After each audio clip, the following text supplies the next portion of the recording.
Alright. Dude, I didn't realize I haven't streamed. I haven't streamed in like a week because I've been playing Power World. And I think the last time, let me double check on this. The last time I played Ace Attorney was like a month ago. Which, honestly, it didn't... Wait, there's a Doomsday trailer? I was literally just talking about it to my dad yesterday. December 18? Okay, anyways. Last time I streamed Apollo Justice. Part 3. Should be right here. 3 weeks ago. On June 24th. Yeah, basically like almost a month ago. A month minus 4 days. So, yeah, we gotta continue. Honestly, it felt like 2 weeks, not a month. I don't know why.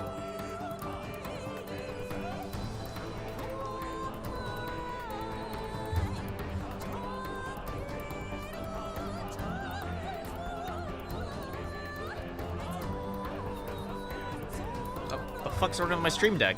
Dude. And then we'll probably do, well, it's gonna be a tutorial episode probably, right? So we'll get that done. We'll see like the entire episode.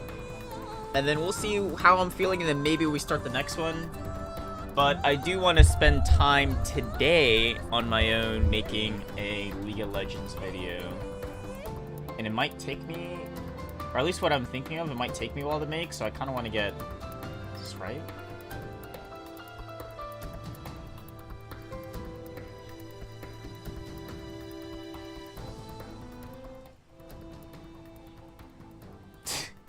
My shit's fucked. What happened?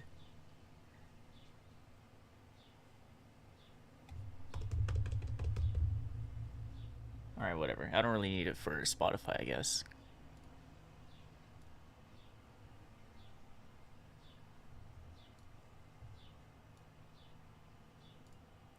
Oh, I guess...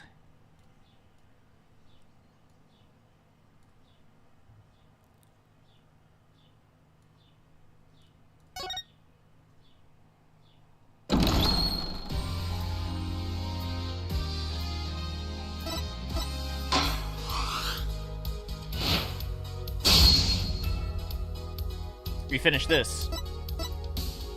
Fuck. Oh. We're on this now.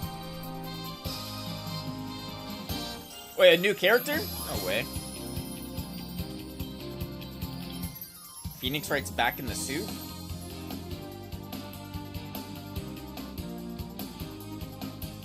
No way.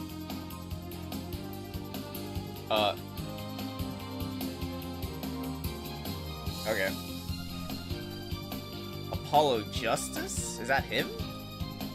With an eye patch? No way.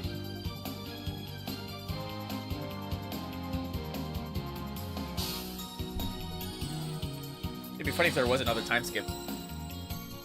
But yeah, that's the plan. 1, 2, 3, 4, 5, 6 episodes. Jesus Christ. Well, I know I'm gonna take a break again. At some point. I think from now until like a couple of months, my playthrough of Apollo Justice is going to be a bit sporadic.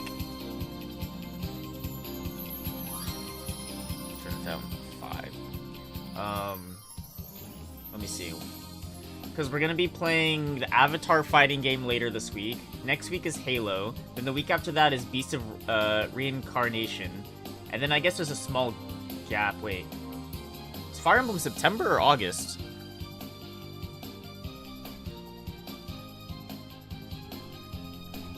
Fire Emblem Fortune's Weave. September. Oh, okay. But I do want to get started or try to make some progress on my Engage playthrough if I can before that even comes out.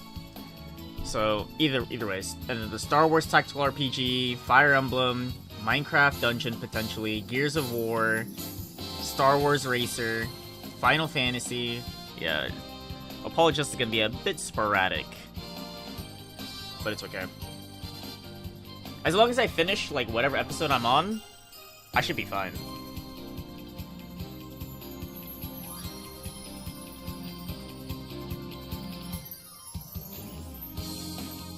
Costumes. Wait, this doesn't have costumes. The fuck are costumes? They got skins? Wait. The 3D models now?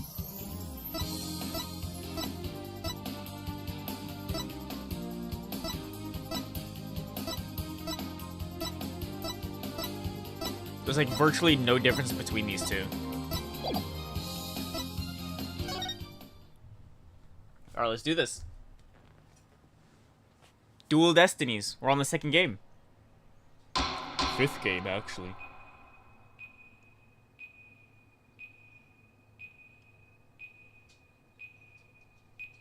Wait, why is there a bomb?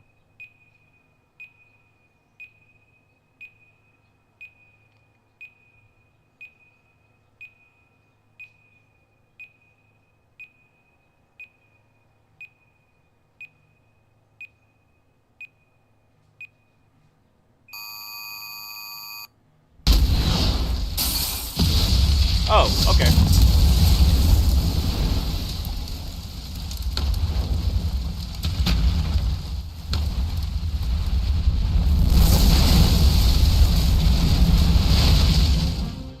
These are dark times. Wait, where the law has been reduced to rubble. we got voice acting? And it's up No to way. us to restore it to its former glory.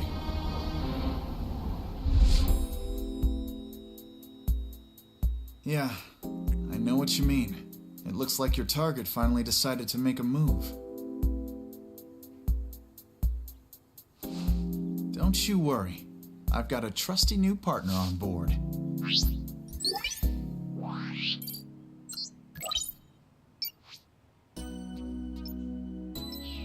Oh, it's a new character. Done. Ready to go? You bet. Let's do this. Why She's is it been giving with me us for half a year. Pokemon vibes? Though I can hardly believe it. Anyway, her power will be our greatest weapon. Greta game, everyone. Ooh.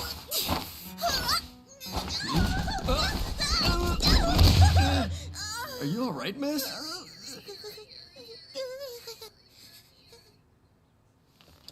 Yeah, it's for Ooh, this that's very gotta hurt. reason I returned. Time to bring it to an end.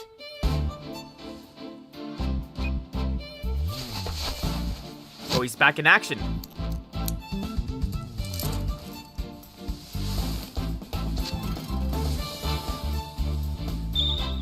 He's back as being an attorney. No way.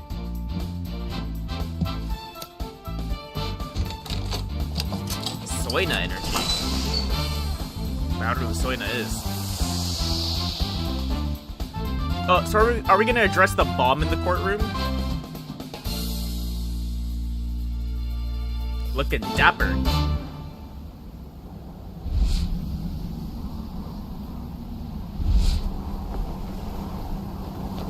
So is Apollo Justice just evil now? He's got bandaged arms, eye patch, military jacket, staring at the moon. I'm going to shrink the moon. I'm going to steal the moon. And then something. Paul's just trying to aura farm. He's like,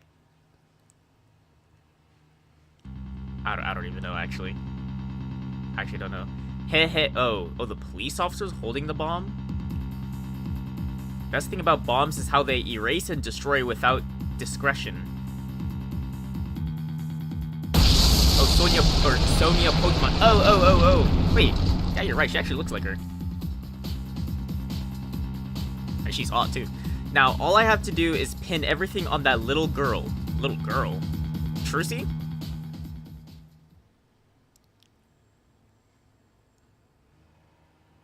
Whoa, everything's different again. December 17th, 9:22 a.m. District Court Dude, this is slow as fuck. Defendant lobby number 5. Nope. Not feeling nervous at all. It's amazing what a girl can get used to. Even a tense atmosphere like this is no biggie. You doing okay, Athena? Oh, it's Apollo. So these are all 3D models. Okay. Oh, Apollo. Oh. Yeah, doing great. Like a hum a little tune great. Oh, yeah? Well, that's good to hear. Oh, shit. Although, I could have sworn I heard your voice crack for a second there. I'm not that... Wait, I'm that transparent, huh? Cracking? No, my voice isn't cracking. Nerves of steel here, I tell you. This is Apollo Justice. He's a fellow lawyer at the office I work for. Apollo is the lead for the defense on this case, but I'm going to be there at the bench with him, doing what I can to help out. I'll do whatever it takes to defend Junie. Okay. I'm pretty sure this game actually tells you what you're supposed to do in the investigations. Nice. Oh yeah, is there a setting you have to do? Or, yeah, a setting thing in the settings? Speaking of steel, how are you holding up? That explosion really did a number. Oh, so he got his eye because... I'm just happy you're okay, Athena. Although, I can't pretend I have no connection to this case. That's why I'm going to see it that Juniper's name is cleared. And I'm sure you feel much the same. You got that right. I won't rest until Junie is completely cleared of all suspicion. Apollo, Athena. I'm assuming that's Junie. Thank you for doing this for me. Junie. Woods. Oh, whoa, whoa, whoa. Suspicious. Whoa, whoa, whoa, whoa, whoa! Whoa! She's doing drugs! She's doing drugs! Sorry about that. I always seem to go into coughing fits whenever I get nervous. This kind of thing never happens. At home in the forest, though. Judge Judy. This is Juniper Woods. She's my dear, dear childhood friend. Your friend does drugs. She's also our client for this case. The news keeps repeating that Junie is the alleged bomber. Okay. But that's ridiculous. There's no way Junie would do anything like that. Or would she? She got a pine cone. I brought you a little snack, Fina. Just a little something from my garden. Hey, thanks. So, is that an orange or a tangerine? Is that Zendaya? No, don't.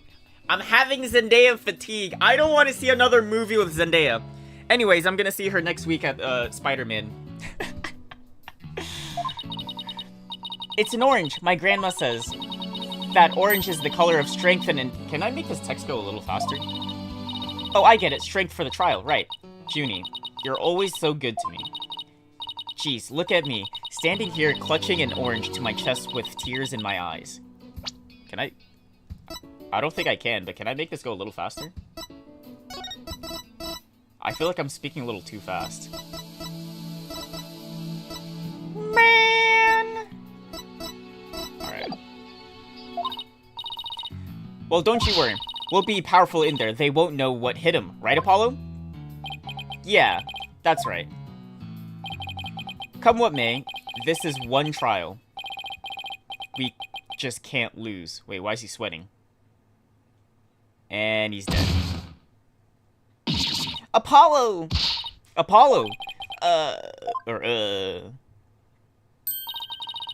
Blood is seeping through his bandages. One of his wounds must have reopened.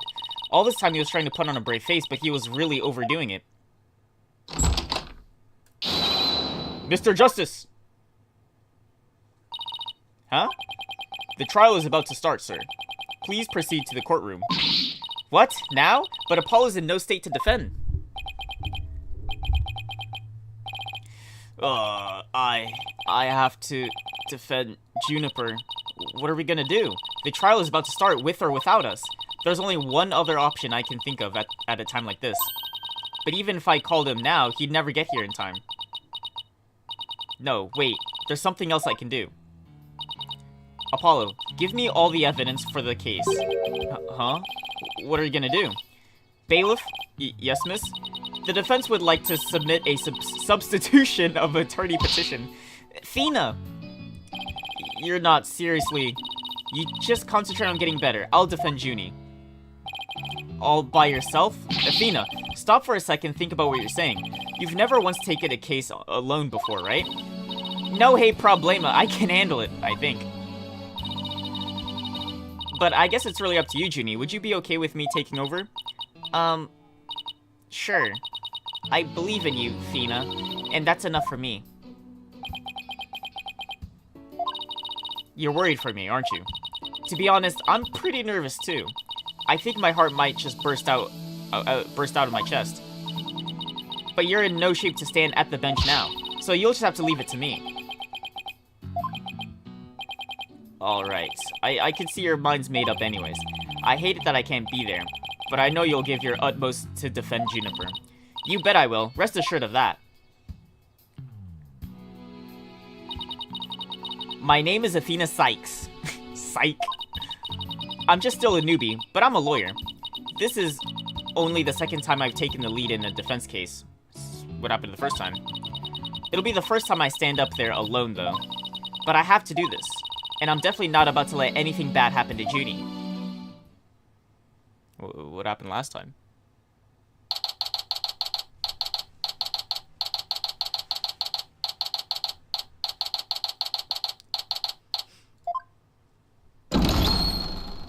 Oh, wow. Court is now in session. Day 1. All rise. Jeez. Court is now in session for the trial of Juniper Woods. The defense is ready, Your Honor. The prosecution is also ready, Your Honor. Bro, why does he have like a new style every single game? And what is the meaning of this? I was under the impression that Mr. Red Monkey would be my opponent today. Yes, well, a substitution of an attorney petition was submitted just a few moments ago. Due to the explosion in the courthouse yesterday, Mr. Justice is unable to continue. I see. Not at all surprised he used that as an excuse to run away. With me as an adversary, who wouldn't want to feign illness in order to escape? What? The nerve of this guy. I'm going to give him a piece of my mind. Well, I would if I wasn't so nervous. Ugh, this arrogant jerk. Wait, what? You arrogant jerk. No, Widget. Is my heart getting worse, or my hearing getting worse? I could have sworn I heard the defense say something just now. No, you didn't hear anything at all, especially not from me. How odd. I could have sworn I also heard something. Oh, that would be my indispensable partner, Widget. He sometimes blurts out what I'm thinking. Heh. Well then, if that's the case, then it's a clear contradiction to what you just stated. A contradiction? You just stated that you said nothing. However, if that device viewer says what you're thinking, then you indeed said I was... what was it? Elegance at work? Actually, it was arrogant jerk. At any rate, what does it matter if it's a red monkey or a yellow monkey facing me? No fresh out of law school rookie can defend this witness. Mr. Payne, I believe that's enough. Let us get back to the case. Of course, Your Honor. I'm more than ready to show this little girl why they call me the Rookie Humiliator. I don't think that's her title. I knew it. He really is an arrogant jerk. Arrogant jerk. Oh, he's got... Miss Sykes, if you continue to insult the prosecution, I will remove you from this court. I'm very sorry. It was just a knee-jerk reaction. Now then, Mr. Payne, your opening statement, if you please. Thank you, Your Honor. Now then, the incident occurred yesterday here at this very courthouse in courtroom number 4. So, different courtroom, not this one. We're in number 5.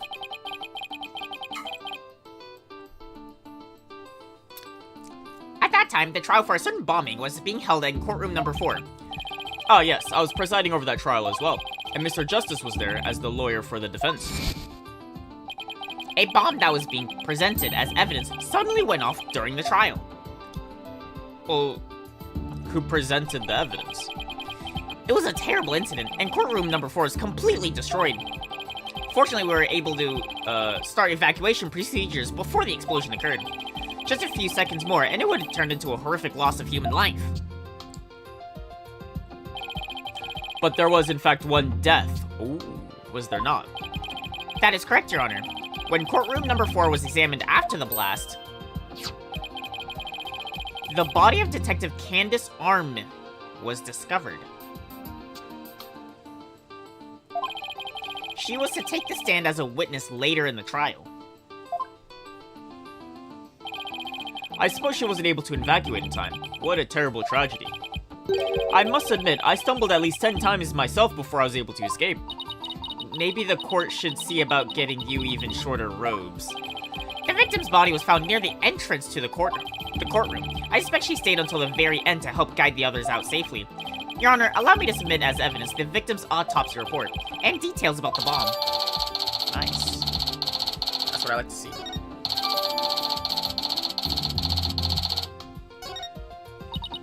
Can I access it? Okay, I know how this works. All evidence for the trial is filed in the court record. There we go. When I want to check something out, I just use... I'm clicking it. Keyboards. I better take a peek later. I'm taking a peek right now. Can I examine this? Oh shit, I can. Nice. So... Cause of death, trauma to back of head caused by impact with a flat object.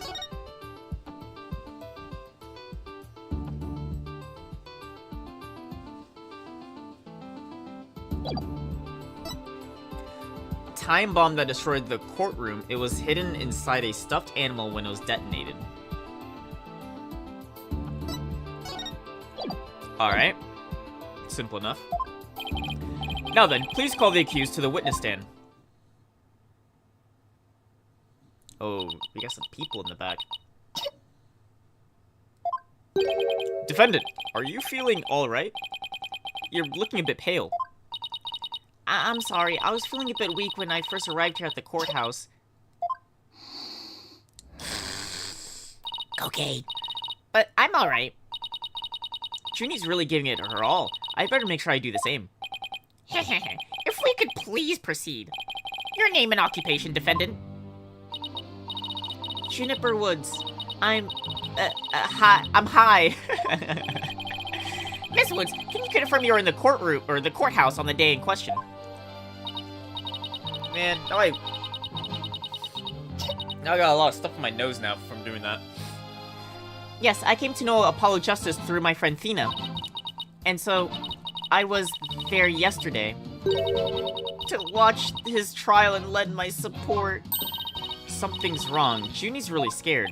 Did you know I'm also known as the Defendant Humiliator? It looks like I have yet another chance to show everyone how I earned that moniker. Does his arrogance know no bounds? I have to protect Junie no matter what. Hey, you arrogant Prosecutor Payne. What is it? Do you want me to demonstrate why I'm known as the Rookie Humiliator instead? Deep breaths, Athena. Don't let him get to you. Prosecutor Payne, Junie is telling the truth. Mr. Justice also backed up her claim when we saw him in the defendant lobby. And Junie, he said that he was glad to get the lotus root you... Wait. He said that he was glad to get the lotus root you gave him, too. Oh, okay. He was? My grandma says lotus root is good for your eyes. She says they can even help you see into the future. Okay. They can. Then that's the perfect present for a lawyer. And if that's true, I guess he may not have eaten them. A sweet, meek girl like this, blowing a courtroom to bits? What? All of a sudden I'm just lost. I must say, it's very hard to see. Oh, blowing to, like, with the bomb, okay. I don't know why, I was thinking of, like, the sunflower for some reason. Now, Your Honor, don't let her seemingly innocent appearance fool you. The defendant had a motive for committing this crime.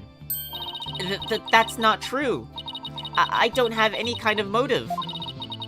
And I didn't even know the lady who was killed.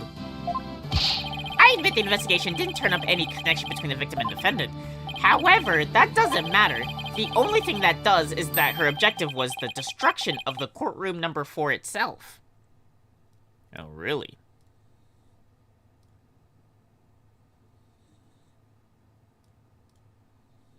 Oops. Okay. Whoa. Hey, what's that supposed to mean? Why in the world would Miss Woods want to do that?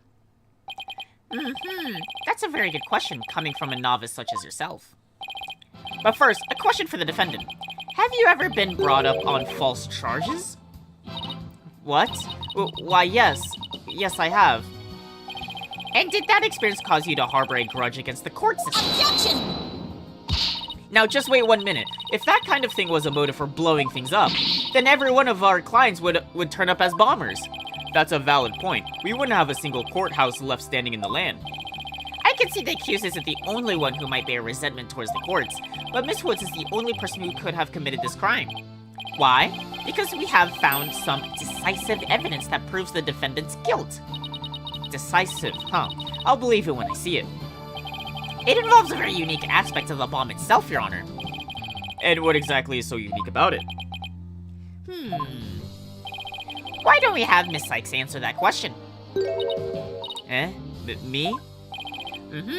I notice that you appear to be very nervous, and well, gentleman that I am, I'd like to offer you the chance to gain some confidence with such an easy question. Could he be any more condescending? Really, what a thoroughly unpleasant man. L is for loser. What did it just say? Nothing. Not a single thing.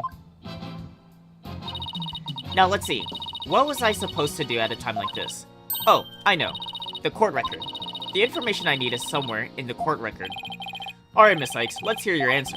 What was unique about the bomb that blew up the courtroom because it was inside a stuffed animal? Mr. Payne, what kind of simpleton do you take me for? It was stuffed inside a stuffed animal. Its evil intentions covered up by a cute exterior. Very good. Have a cookie. The bomb that went off in the courtroom was indeed hidden inside a stuffed animal. There, how do you like that? Not bad, huh? I am fine, just like I said from the start. I can do this.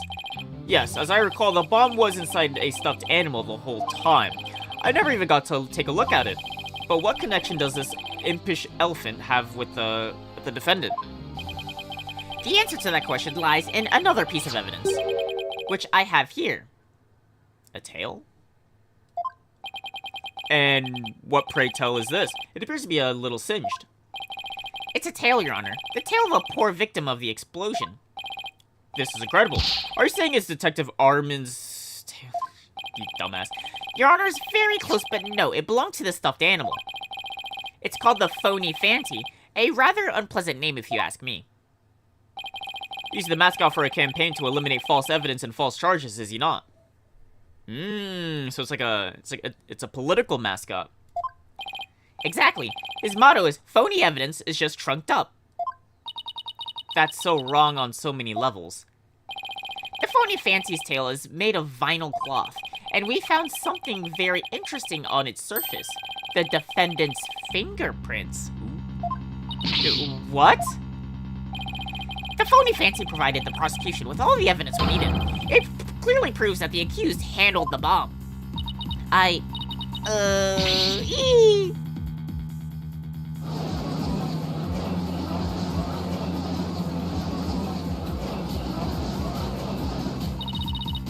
The anti-aliasing is pretty trash.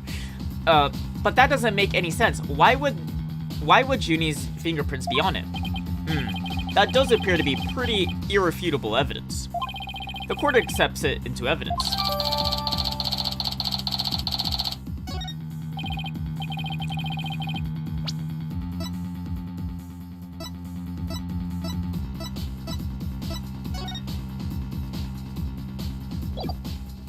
Alright.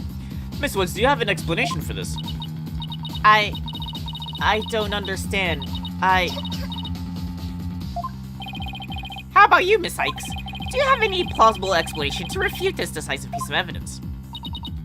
Well, I can't do it. I can't think of a single thing.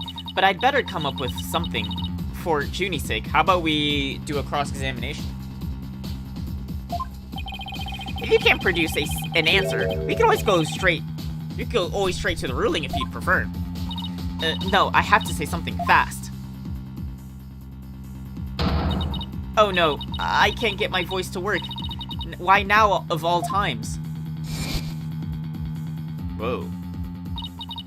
I thought I overcame this already.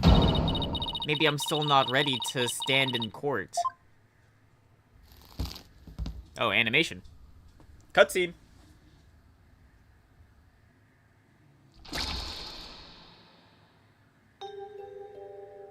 Oh, is this her? Oh, it is.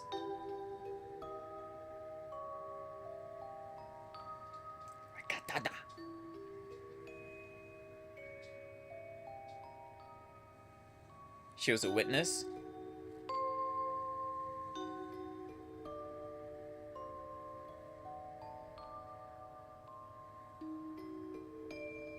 It seems like no one believed her. As you can see, there is no room for debate. Objection! Why, it's you! Oh, you got here pretty fast.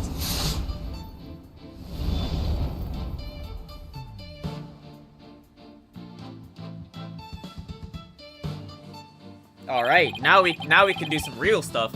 Sorry it took me so long to get here, Athena. Apollo explained the whole thing to me over the phone. He asked me to come help you out in his place. Thanks for coming. I hate to admit it, but I was having a real rough time on my own. Oh, I don't know. I think you were doing just fine, all things considered. And you hung in there, giving me enough time to get here. Now, let's turn things around. You got it, boss. Oh ho ho. Look who showed up out of the blue. If it isn't Mr. Phoenix Wright, you always manage to surprise me. Your Honor, Mr. Payne has called for an early ruling, but I believe there are still many things that need to be deliberated. How did Miss Wood's fingerprints wind up on the stuffed animal tail? How was the bomb even detonated? Until these questions are answered, I assert it's impossible for a fair ruling to be made. You are absolutely right. Let us continue from where we left off. I assume you have no objections, Mr. Payne. None at all, Your Honor.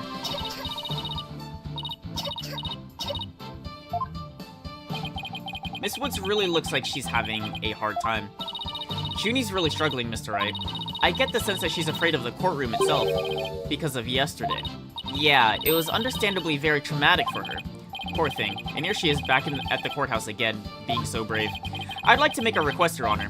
If at all possible, I'd like to have Miss Woods rest in the lobby. Given the defendant's condition. Very well, I grant special permission. You go get some rest, Junie, and leave the rest to us. Okay, thank you. Sorry about this. And she's gonna take more drugs in there. Phoenix Wright. I've been looking forward to meeting you. It's been a while, Mr. Payne. You're more clueless than I'd heard. I do believe you mean, how do you do? For I am Gaspon Payne. I am the younger brother of your long-standing rival Winston Payne. Oh, I didn't know that. What? They look exactly the same. Long-standing rival. When were we ever rivals, let alone long-standing? You'll see, Mr. Wright. I will cleanse Winston of the disgrace he met with your... Wait. I will cleanse Winston at the disgrace he met with at your hands. Looks like this royal pain is going to be as thoroughly unpleasant as the others. Your Honor, the prosecution would like to now call a decisive witness to the stand. This witness will testify as to how the accused detonated the bomb in the courtroom. Probably a police officer, right? Very well. Please call your witness, Mr. Payne. So obvious. Yo, he's got the Omni tool from Mass Effect. Witness, your name and occupation, please. Ooh, witness. Name, Ted Tonate. Occupation, bomb disposal specialist. Oh my, what a strange robotic voice you have. Speech synthesis via typing. It is the same as me talking. He sounds exactly like a robot. Can you speak in a normal manner? I can. He can. But I do not like to speak. Speaking is inefficient. Energy expenditure, speaking, better than typing. Understand? What an odd witness. Mr. Tony. He did it! It's just his name! Mr. Tony. Mr. Tony was in charge of the bomb for that trial and was there when it went off. Being a bomb squad specialist, do you have any relation to the victim? Negative. I first met the girl while on this job. Many people are employed by the police. I know only a fraction of them. However, I was shocked when I first discovered the body of the victim. Shocked? I was the first one on the scene after the explosion. I went there to ensure safety, but I ended up discovering a dead body. So he was the first to discover the body, was he? He is here to testify about the circumstances surrounding the moment of the explosion. Very well. The court will hear Mr. Tonate's testimony. But at the very least, show the court some respect and remove that face guard witness. Whoa. Creepy. Creepy. Wait. Wasn't this the guy in the cutscene? As he was holding the bomb? Oh, yeah, this guy did it. The bomb was originally disarmed by me, then transported here as evidence. Wait, disarmed? Wait, but it went off. Bomb name HH3000, operated by timer or with a remote. I was watching from the gallery when I suddenly became alarmed. I saw that the bomb's timer was counting down. So even though the bomb was supposed to be disarmed, it somehow got switched on. Precisely. Activating the timer is very simple. Connect wire, or number 1, connect wires. Number 2, switch on timer. A monkey could do it. I am sure even you would be able to do so, Mr. Wright. I guess this makes you the blue monkey in this barrel of fun, boss. I'd now like to begin my cross-examination, huh?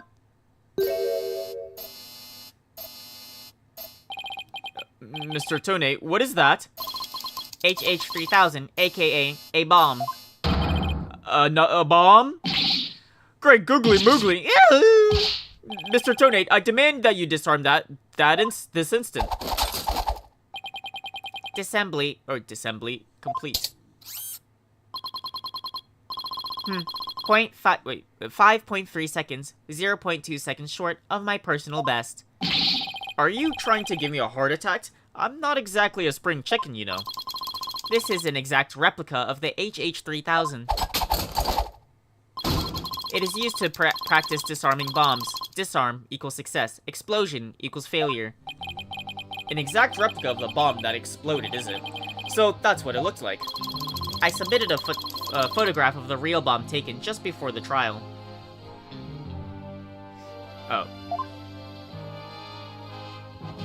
Doesn't really look like it, though. Dimensions, 10 by 10 by 10. Weight, 12 pounds, a perfect replication. Your bomb does appear to be a very good copy indeed. Yes, however, I could not replicate the detonation mechanism itself. It has a very puzzling wiring setup. It is regrettable I could not replicate it. Witness, that's enough. There's no need to replicate anything in here.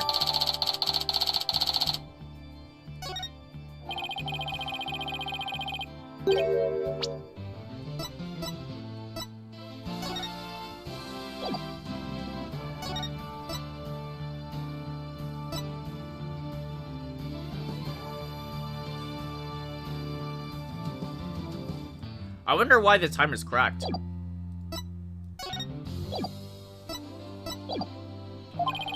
Where has Miss Sykes gone to? Athena, you can come out now. Okay, Mr. Wright, let's get to work. I guess you were pretty scared, huh? What? I don't know what you're talking about. She was about to bolt. Hey, put a sock in it, widget. Ugh, I was about to burp. Now let's see, where were we? We were at the cross-examination. Oh, cross-examination. Of course. She seems disoriented. I wonder if she's alright. Maybe I should ask Athena if she remembers how to cross-examine, to help her focus. Nah, she'll be fine. Nah, no need for that right now, she'll be fine. I'll do everything I can to help. If you can't find any contradictions, and you flub up too often, don't be afraid to ask me for help. Press R when... Oh, okay, so she's my answer key, alright. Sounds good. I'll be counting on you if I get into a bind. Alright, it's cross-examination time. So basically, we're not going to press that button until I get stuck on whatever for like 20 minutes.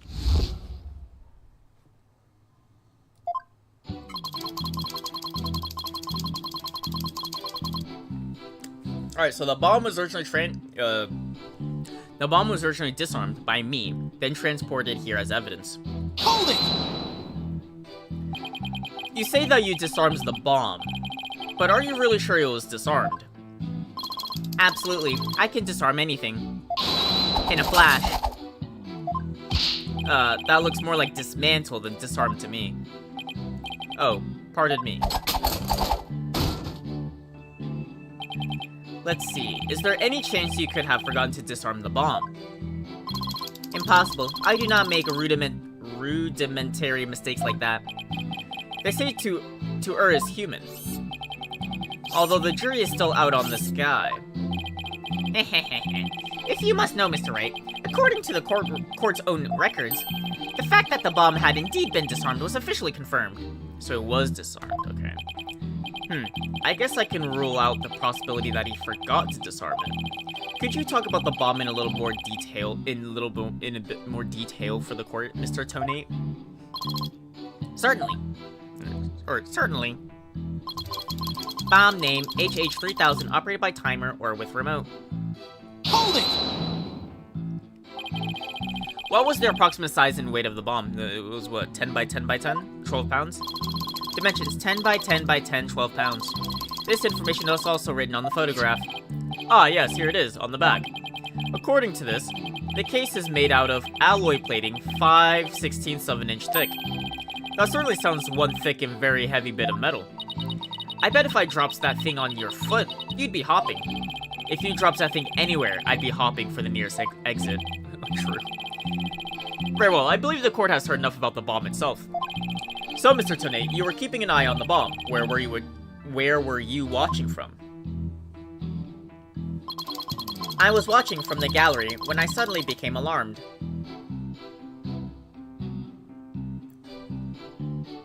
Wasn't the bomb in the courtroom? Why were you in the gallery? My duties have been over... My duties have been over for the moment, but I watched to keep... Dude, I can't read. My duties have been over for the moment, but I wanted to keep watch. Even though the bomb was disarmed, you can never be too careful. Explosive devices are very dangerous things.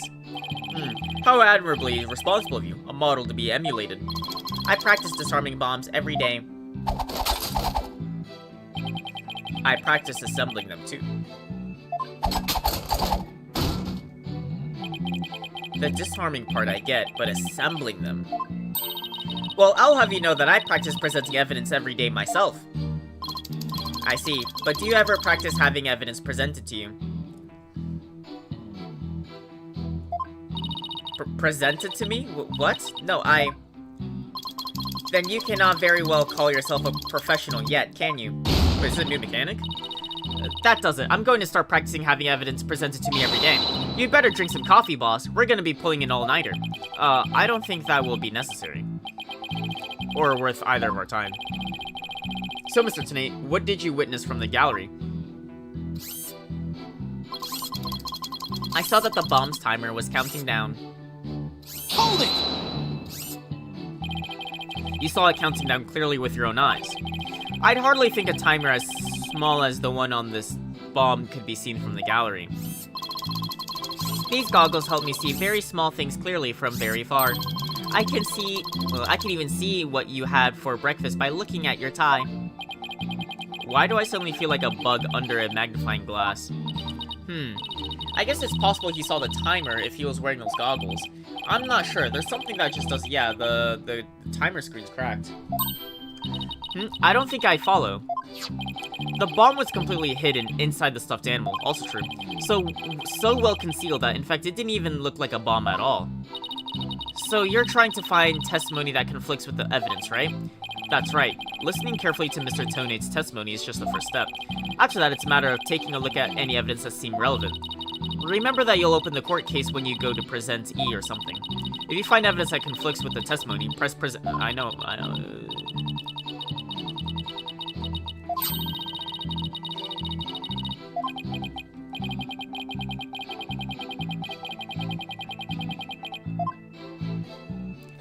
I've played these games before. Objection! So you say you saw the bomb's countdown. Is that right? Of course, I clearly saw it counting down to 0. And I say that you're clearly lying. What are you talking about? There's no way you could have seen the bomb's timer. After all, the bomb was concealed inside a stuffed animal. Mr. Tone, how can you claim to know the bomb was about to go off when you couldn't even see the timer? But that's, what? No! That does seem like a glaring inconsistency indeed. Witness, how do you explain this? Well, Ooh, that was great, Mr. Wright. You found a contradiction right off the bat. Always remember, Athena, when you find an inconsistency in a witness testimony, there's always a reason behind it. It could be a lie, a hidden meaning, a secret. Whatever it is, it's up to us to dig it out. And pointing out every contradiction we find is the best way to do it, right, boss? Now, the question is, what can we dig out of Mr. Tone? Well, let me see. No, there must be some mistake. Oh, yes, of course, I remember now. The sound. I knew because of the sound. Sound? What sound? When the timer of this type of bomb is switched on, it beeps softly. Beep, beep, beep. It is the sound of the bomb counting down. A beeping noise, you say? I suppose it would be possible to notice that even with the bomb inside the stuffed animal. I simply made a mistake. My bad. I thought robots don't make mistakes. Objection! How in the world did you hear such a tiny, small sound all the way from the gallery? Listening for the sound of bombs is an integral part of my work. I constantly undergo training so that I will never miss it. I hardly think that training would help you hear something so soft from so far away. What now? Are you making light of the fine science of disarming bombs? It is solemn mission that I put my life on the line to perform. What kind of specialist would I be if I could not hear a bomb's timer?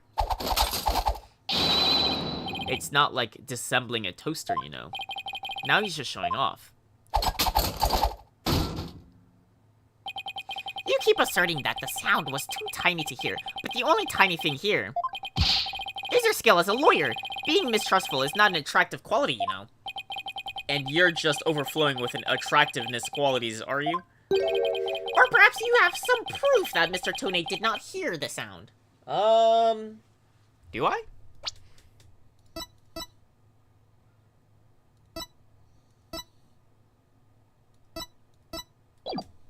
Not really.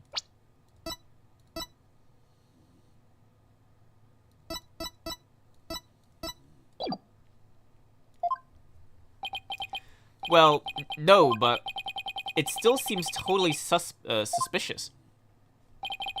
But it's going to be really hard to prove that he didn't hear something. If I have this correct, the prosecution's argument is that someone reactivated the bomb before it was brought into the courtroom. What I don't understand, Mr. Payne, is why you believe that person to be Miss Woods. That's simple, Your Honor. Mr. Tone happened to be there when it happened. He was there when the defendant rearmed the bomb. What's this now? It happened before the trial started. It was when Detective Arm and I were transporting the bomb. Okay, so we got new testimony. We brought the bomb to the lobby for the defense. Bomb equals evidence. The lawyer wanted to see it before the start of the trial. Looking for a chance to get at the bomb, Miss Woods was already there in that lobby. Her goal was surely to rearm the bomb and steal the remote switch. Well, do we have the remote switch? The remote switch. Yes, the switch that controls the bomb remotely. Duh. It has been missing ever since the incident. Missing. So we don't even know who has it. I am partially to blame. I left the bomb and remote on the top of the transport case, and they were rearmed and stolen while I was talking with the lawyer. I thought they don't make mistakes. There's a rat in my server? It's time to purge the server then. Ah! The defendant then used the remote from inside the courtroom to start the timer. Objection! How can you assert so unequivocally that the bomb was rearmed in the lobby? Objection! The bomb was safely secured in the transport case. The only time it was outside of the case was in that lobby. Therefore, that was the one and only opportunity anyone had to meddle with it. Someone other than Mr. Tode could have opened the case and taken the bomb out.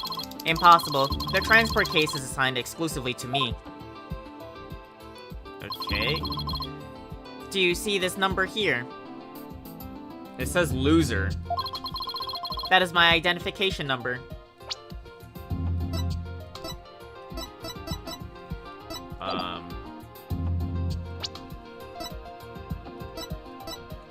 Okay. And I have the only key that can open that case. So, the case, Tony, and Detective transport the bomb... Wait. The case... transported the bomb in. Tony has the key. But the bomb and key was outside the case. Nevertheless, Mr. Payne's assertion is nothing more than conjecture. You have no proof that it was Miss Woods who stole the remote switch. And by the same token, you have no proof that it wasn't her. But what do I have is a piece of evidence that proves the defendant handled the bomb. Oh, that tail. 5 minutes, 24 seconds, 2.3 deciseconds. The defense's advantage lasted a mere 5 minutes. Talk about a rotten hand. As long as they have her fingerprints as their trump card, I'm at a big disadvantage here. It appears we will have to hear from the defendant herself once more. I wholeheartedly agree, Your Honor. I would like to recall Miss Woods to the stand. I trust you have no objections, Mr. Wright. I'm worried about her condition, but we do need her testimony. On the other hand, I'm not sure I want to make Athena mad. I can read your feelings, you know, boss.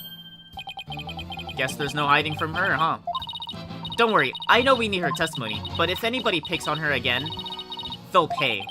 Guess she's already at anger level 1. What, she's powering up? Don't worry, I'll stop the proceedings before I let anything bad happen to her. Alright. The defense has no objections, Your Honor. In that case, I will take my leave, but before I do, there's just one more thing, Mr. Wright, is it? Me? Yeah. Dismantling bombs is my job. Dismantling the case is yours. Do you think you can handle it? I look forward to seeing you try. Whoa. Is that a threat? This guy is hiding something. I just know it. Now, if you will excuse me. Bailiff, please go to the lobby and bring back the defendant. Alright, give me like 30 seconds, I gotta blow my nose.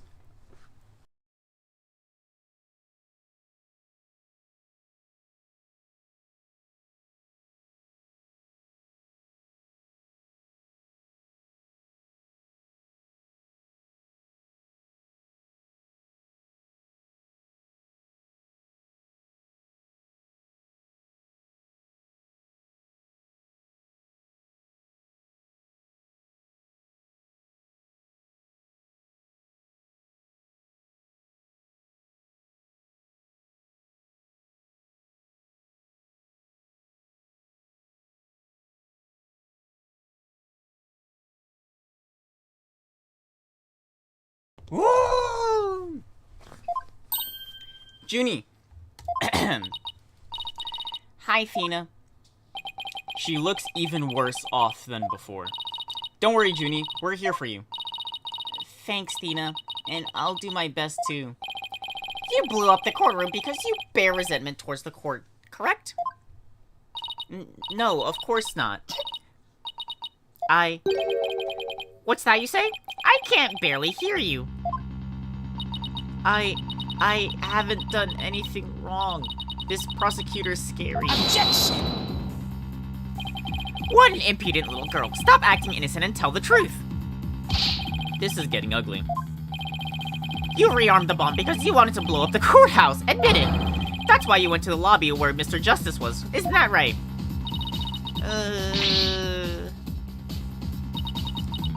Mr. Wright, can I give that prosecutor a smash? What? Of course not. Do we have to review courtroom manners 101 again? We can't let a creep that bullies innocent girls like this off so easily. I haven't forgotten.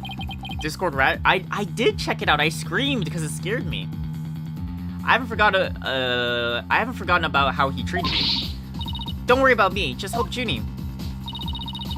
Her heart's crying out. She's so scared. So very scared. Looks like Athena's picking something up with her heightened sense of hearing.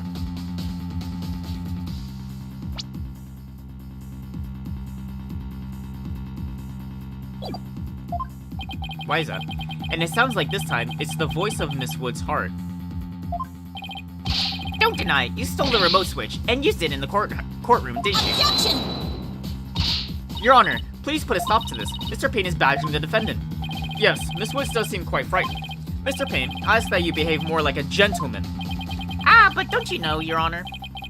There is no more a gentleman in this world than I. Ugh, as if a gentleman would ever be or even a gentleman would even behave like he does. Don't let that rude ruffian win. Fina... How dare you call a gentleman such as a rude ruffian? I'll have you know I attend manners class every Saturday. I'm more than just a mere gentleman. I'm a genteel man. What the fuck does that even mean? Not when you're terrorizing young ladies, you're not.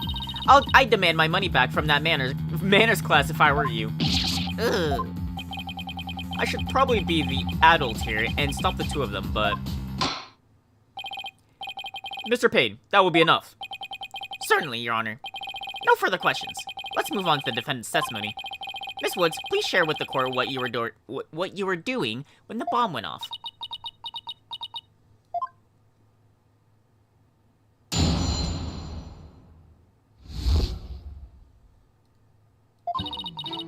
Well, that day, I was watching from the gallery. She was also in the gallery. The bomb went off, and rubble started falling. It fell on top of me. Whoa. Junie's clearly in pain, being forced to recall the bombing like this. She can't even get her words out. This isn't going to work, so what now? Hey, wait a minute. Even if she can't vocalize what she wants to say, we can listen to what's inside her heart. Yes, now's the perfect time to use Athena's power. Ooh, new mechanic, new mechanic! You can hear it, can't you, Athena? The cries of Miss Wood's heart. Yes, and they sound incredibly strained. She's so scared, I think she could collapse at any second. Athena has a unique ability, you see. With her finely tuned sense of hearing, she can hear the words of a witness's heart. In essence, she can sense how a person is really feeling from the tone of their voice. Guess it's all up to Athena and her special ability now. Athena, I want to use the analytical psychology you studied, and listen to the testimony of Miss Wood's heart. Okay, boss. I'll give it a go. After all, this is the whole reason I put all that effort into studying analytical psychology. Oh, yes. Let's do it. I don't know what that means. What the hell? So her holographic thingamabob can show us how Miss Woods is feeling, right? In a nutshell, yes. The emotions and images that I picked up on just now while listening to her testimony. I can enter all of that into a widget and use the mood matrix... What the fuck? Mood matrix to analyze them.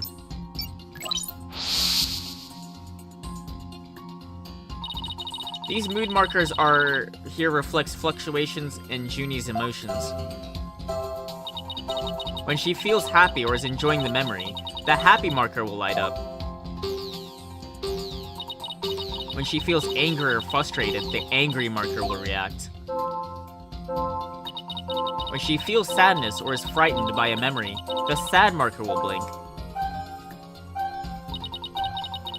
When she feels surprised or confused, the surprise marker will let us know. So it's like a personality chart?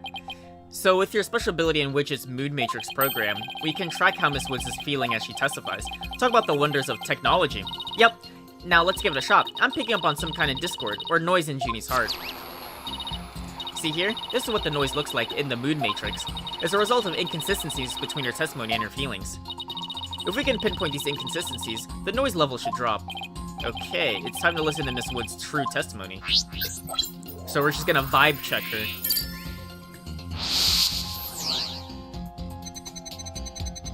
Well, that day, I was watching from the gallery. The bomb went off, and she was surprised. She's like, oh, what the fuck? And rubble started falling, and it fell on top. Wait, why was she happy? I think I have a good grasp on Junie's emotional state. This power of Athena's is incredible. I'm seeing an unexpected emotion that's inconsistent with the content of her testimony.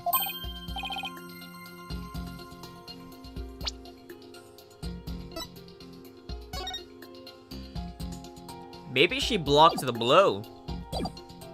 What, already?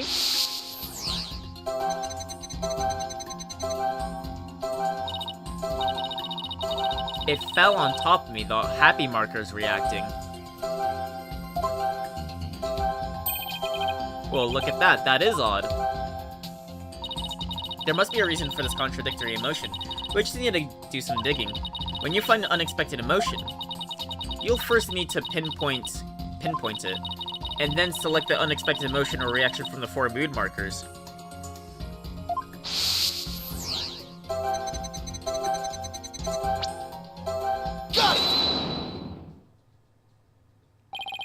Which is registering joy when Miss Woods recalls the rubble falling on her. There must be a reason for this unexpected emotion. Miss Woods, as the rubble was falling, was there also something that made you feel happy? What? Mr. Wright, the feeling of happiness is spreading throughout Junie's heart. Keep going on this point. I bet Junie will start to calm down. Great. Let's hear what she has to say. Just as I was about to escape the courtroom, the bomb went off. I was so startled, I tripped, and then rubble started falling on top of me. I really thought I was done for, but just then... Apollo came and rescued me. Okay, it's like that. Apollo? He used his own body to shield me from the rubble. So that's when he sustained those injuries. How do you feel, Junie? Did talking about Apollo give you some courage? Yes. Apollo is just like the sun, strong and bright and warm. Just talking about him makes me feel like a leaf undergoing photosynthesis. And see, your coughing stopped all of a sudden. Oh, you're right. Thank you, Thena. So now what? Looks like we're able to draw out some new testimony. There's still some noise left, meaning that there still might be some discord in Junie's heart. I guess we'll have to keep going then. Let me input this new information to update the mood matrix, and we'll be good to go. You remember what to do, right? When I find unexpected emotion, I should first pinpoint it. Yeah, that's right. And then you select it from the mood markers with space. If we can find the reason for the discord in her heart, then we should be able to draw even more new testimony out.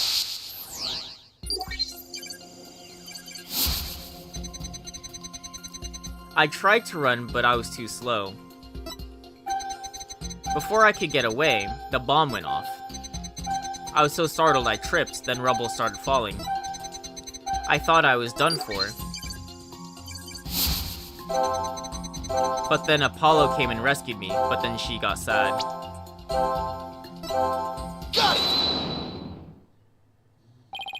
You were happy when Mr. Justice rescued you, weren't you? Yes, I was really happy. But there was also something you felt sad about at the same time. Sad? The reason I ask is, when you were describing how you were rescued, we sensed a little sadness too. This is kind of... Oh, I think it's probably because of Bum Rap Riney. Eh? Bum Rap Riney. Well, what do you know? Something new. That's right, I brought my stuffed animal, Bum Rap Riney, to watch the trial with me. Bum Rap Riney and Phony Fancy are brothers. Who knew that the legal world could inspire a whole new line of merchandise? I had Bum Rap Riney with me while I was watching the trial. But it wasn't until Apollo saved me that I realized I'd lost him as I was running away. My poor Riney, a victim of that terrible bomb. I'm assuming it had the same tail as the bomb stuffed animal. Oh, I know. You can see what he looks like in this poster. Yep, he's got the same tail. Wait. Oh, I see. Okay. It's the campaign to eradicate fake evidence and false the political... Okay, it's the propaganda thing, okay. Phony Fancy and Bum Rap Riney, huh? Nothing against the campaign, but why an elephant and a rhinoceros? Mr. Wright, I don't sense any discord in Junie's heart anymore. Okay. So I guess that means we managed to draw out all of her testimony. That's right. I'll just make an update with the new info and we'll have the new picture. So, do you think our new testimony will help? Absolutely. I don't know what I would have done without you, Athena. So, Bum Rap Riney was in that courtroom when the bomb went off. Now that we know that, it changes the meaning of that other piece of evidence. All I have to do is present it at the right statement. And then we're in this thing again, okay. I was watching from the gallery with Bum Rap Riney. I tried to run, but I was too slow. Before I could get out of the courtroom, the bomb went off. I was so startled, I tripped, then rubble started falling. I thought I was done for, but then Apollo came and rescued me. Oh. Oh, I should probably present at the beginning.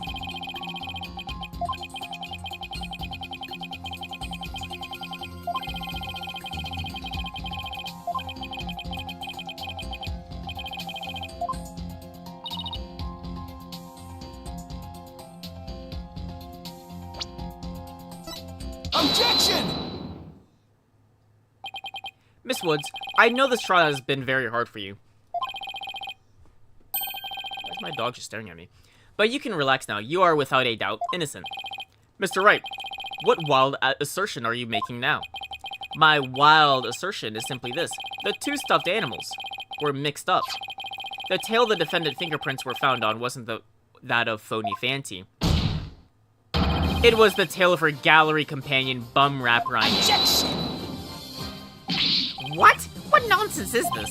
I can see they're both stuffed animals, yes, but they're completely different characters.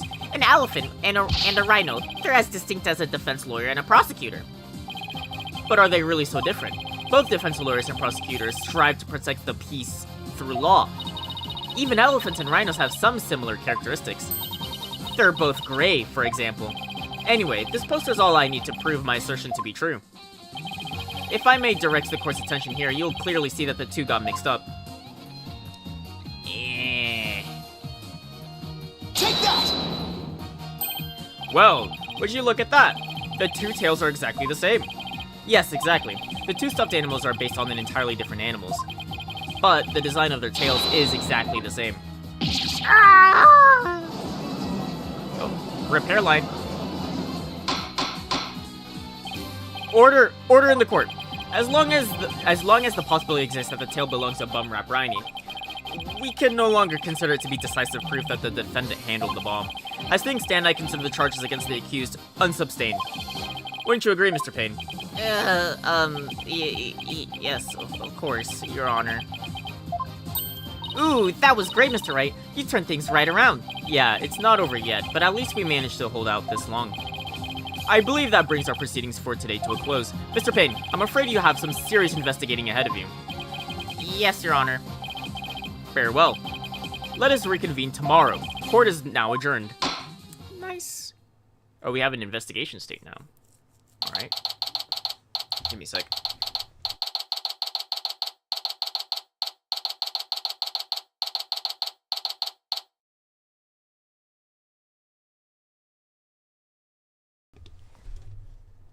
Alright. That was so exciting, boss. We did it. True to form, you managed to just barely pull it off at the very last moment.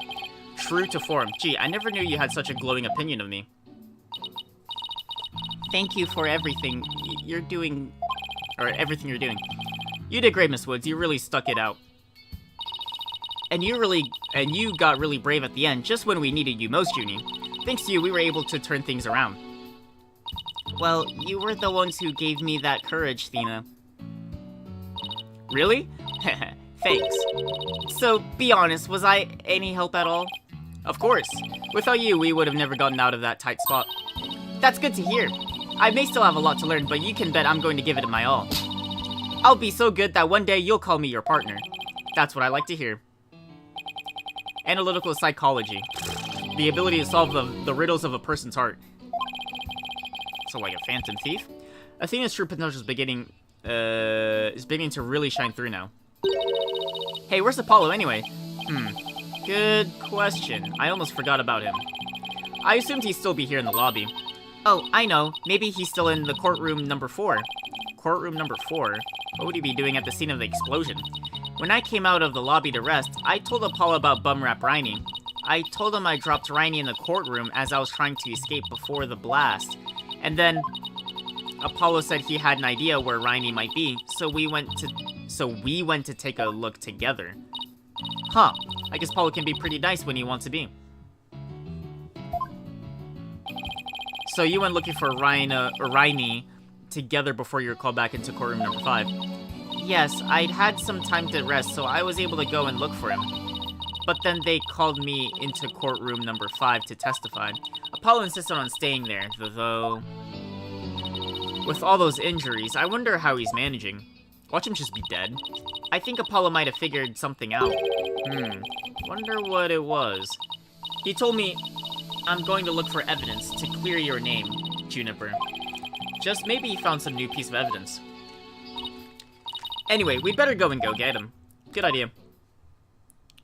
You better not be in any trouble. Yeah.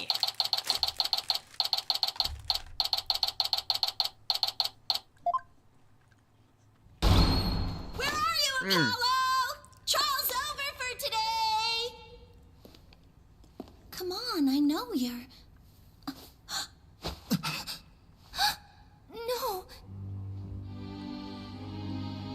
He's not dead. Oh. Oh.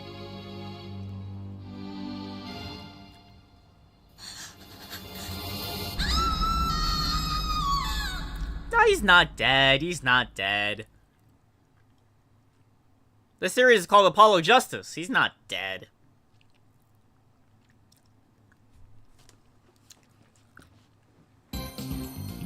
He's just gonna be severely injured until, like, the very last episode.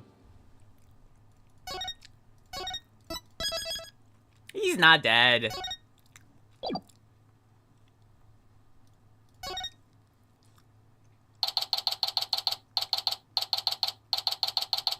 Now, if it was Phoenix Wright on the floor, I'd be a bit worried. But, he's not gonna die.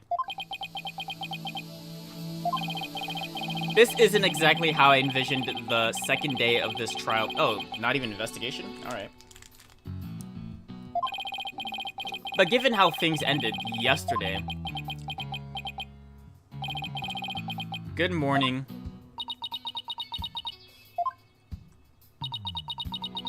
Well, everyone hates their life. The mood sure is tense. Not that that's any surprise.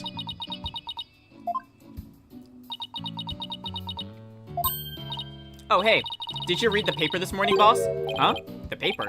That came out of left field. You didn't read it? Then you don't know the big news. Somebody spotted an abominable snowman way up in the mountain. Tell me you know the difference between a paper and a tabloid, Athena. It might show up in the forest where you live, Junie. So you'd better watch out. Okay?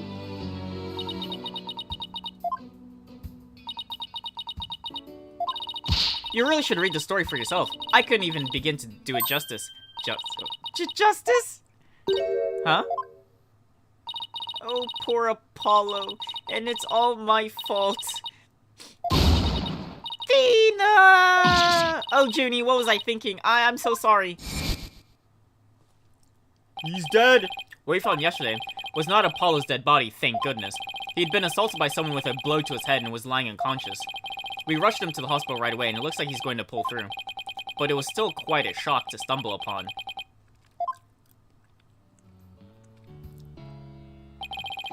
Is Miss Moods alright, Athena? Well, I managed to get her to stop crying. Now she's resting on that sofa over there.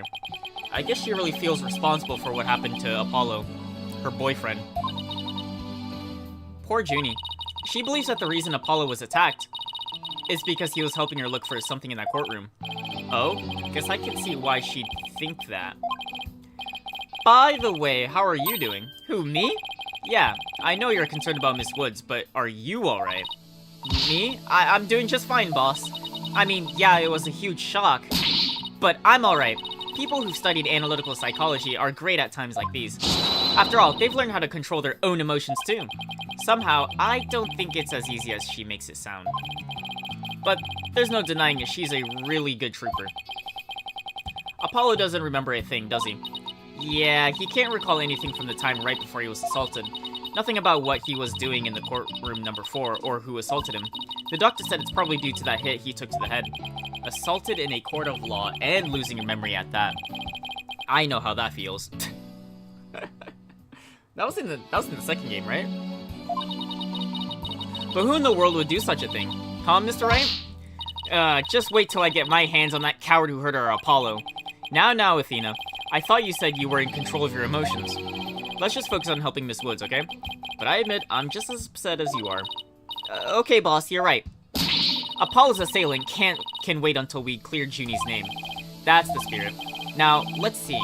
I'd better check the court record one more time before the trial starts. I mean, there's nothing new here. Earth to Mr. Right, I'm ready whenever you are. Alright, let's get ready to rumble. You bet. I have a memory like an elephant. With everything that happened to Apollo, I didn't have time for a proper investigation. Okay, that makes sense. I can't let that stop me, though. I have to get this right for Miss Wood's sake and Apollo's, too.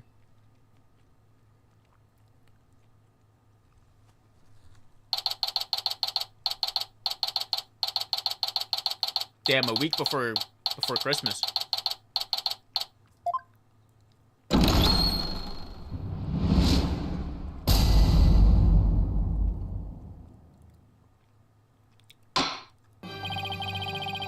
Court will now reconvene for the trial of Juniper Woods. The prosecution is ready, Your Honor. The defense is also ready, Your Honor. Now then, I believe I instructed the prosecution to further their investigation. Were you able to locate the remote switch in question? I'm afraid the remote switch is still missing, Your Honor. I must say, I'm disappointed, Mr. Payne. Not angry, just disappointed. I apologize, Your Honor. Looks like the prosecution is just as unprepared as I am. There is a separate matter, however, that I would like to bring up during this trial. A separate matter, you say? And what might that be? I assume you're aware that another incident occurred during yesterday's trial. I'm speaking, of course, of the assault on Mr. Justice in the ruins of courtroom number 4. Why is he bringing that up? Yes, what a truly harrowing experience it must have been. Poor Mr. Justice. At the time of the attack, Mr. Justice was not alone.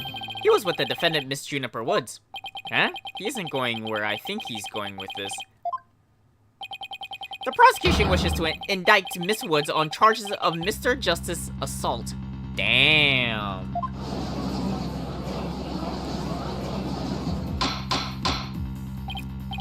Order in the court. Mr. Payne, the incident under deliberation here is the courtroom bombing.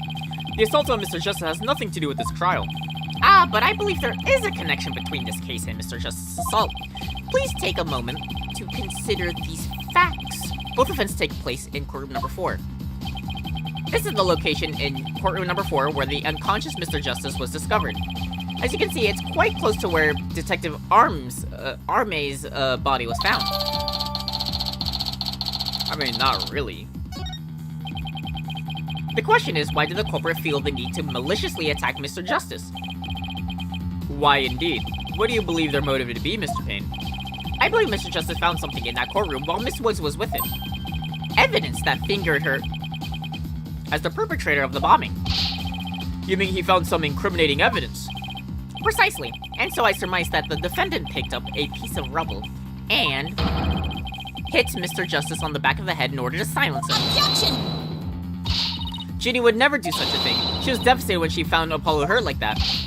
Miss Sykes, please control your outburst. Ahem. It is the prosecution's belief that by deliberating on Mr. Justice's assault, we will draw ever closer to the truth of the courtroom bombing itself. Very well. Miss Woods is hereby officially indicted. The C is silent. Indicted on the charges of assaulting Mr. Justice. Why are you listening to Mr. Toupee over there? Although, considering our conversation yesterday...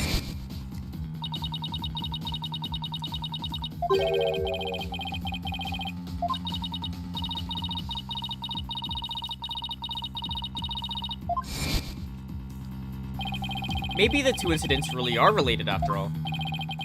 I would like to start by hearing from the defendant herself. Very well, bailiff. Please bring Miss Woods... Wait, isn't she already here? Miss Woods to the witness stand.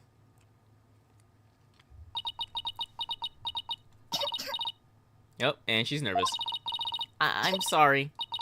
I can't seem to stop. Cocaine! Miss Woods, guess she's still really upset after Apollo. Miss Woods, you went to the ruins of courtroom number 4 with Mr. Justice, did you not? Yes, I did. Good. If you would, then please testify about what happened to the court.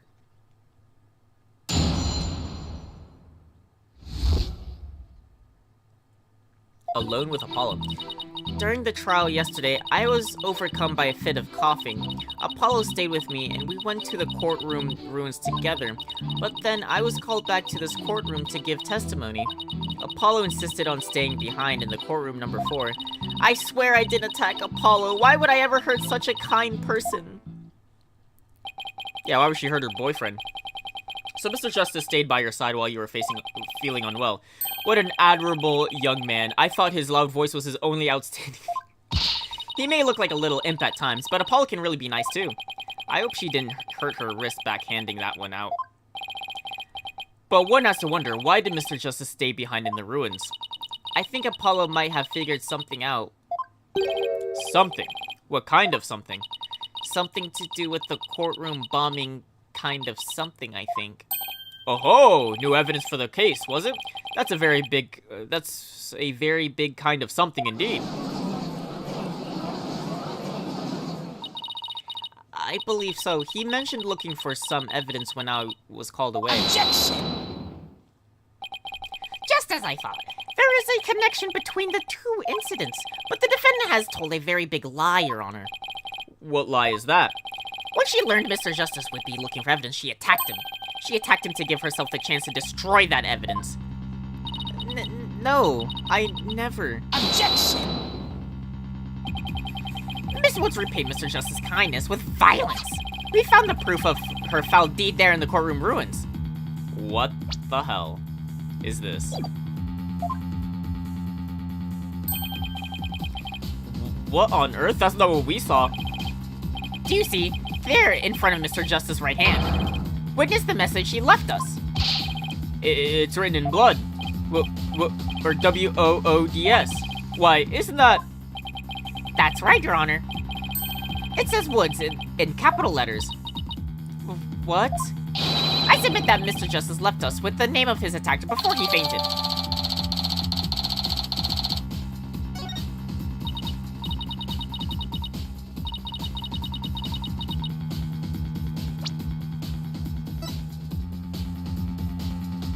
Oh, I'm hearing the soundtrack. I thought I heard something in my left ear.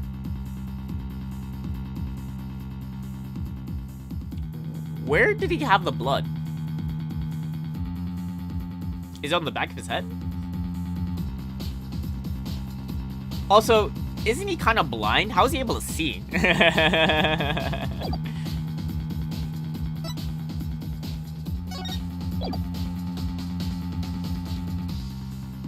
It doesn't say if it was instant death or not.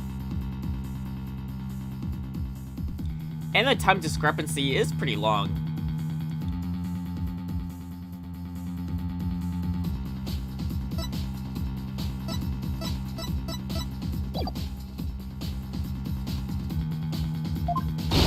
Mr. Wright, the nerve of him leaving that message. Why would he do this? Hey, don't take it out on me. I don't understand it any more than you do. When we discovered Apollo yesterday...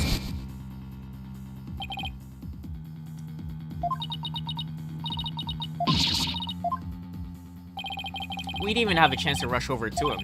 As soon as security heard Athena scream, they ran in and cordoned off the area. Okay. After that, they were in courtroom number 4 with Apollo the entire time. We couldn't investigate anything ourselves, and we had to leave everything to the police. Still, I never thought they would find some bloody writing there. Now then, please begin your cross-examination, Mr. Wright.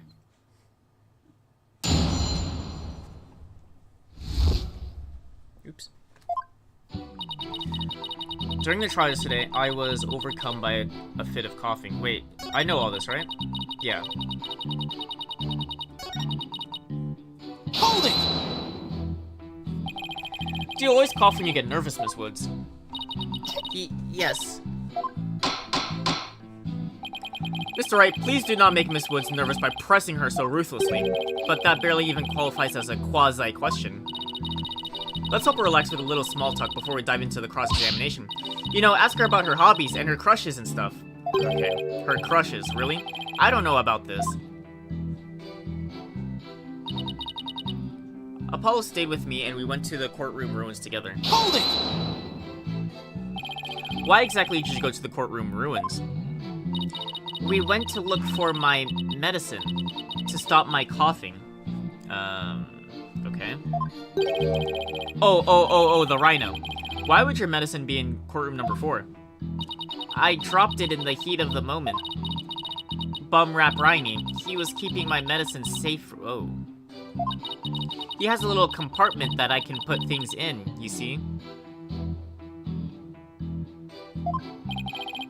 And Phony Fancy has the same type of pocket. That's where the bomb was inserted. I had put my medicine for my coughing fits inside Bum Rap Rhiny. When I told Apollo about it, he said he'd help me look for it. There was so much rubble in there. I was worried, but there was no rubble or anything in front of the witness stand.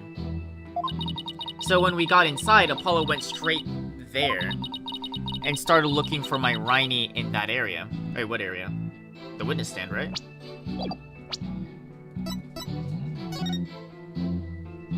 Makes sense. It was so nice of him to do that for me, despite of all of his injuries. Apollo is so strong and kind, just like the trees of the forest. The way she makes him sound, you'd think Apollo was some kind of ancient god. Wait, his name is Apollo. Oh, wait. Yeah, there we go. And then he's like, wait, his name is it? He is the sun god. That's why you went to the ruins. I see. That seems to be quite an important fact. Please add it to your testimony, Miss Woods. Apollo started looking for Bum Rap Rhiny near the witness stand, where there was no rubble.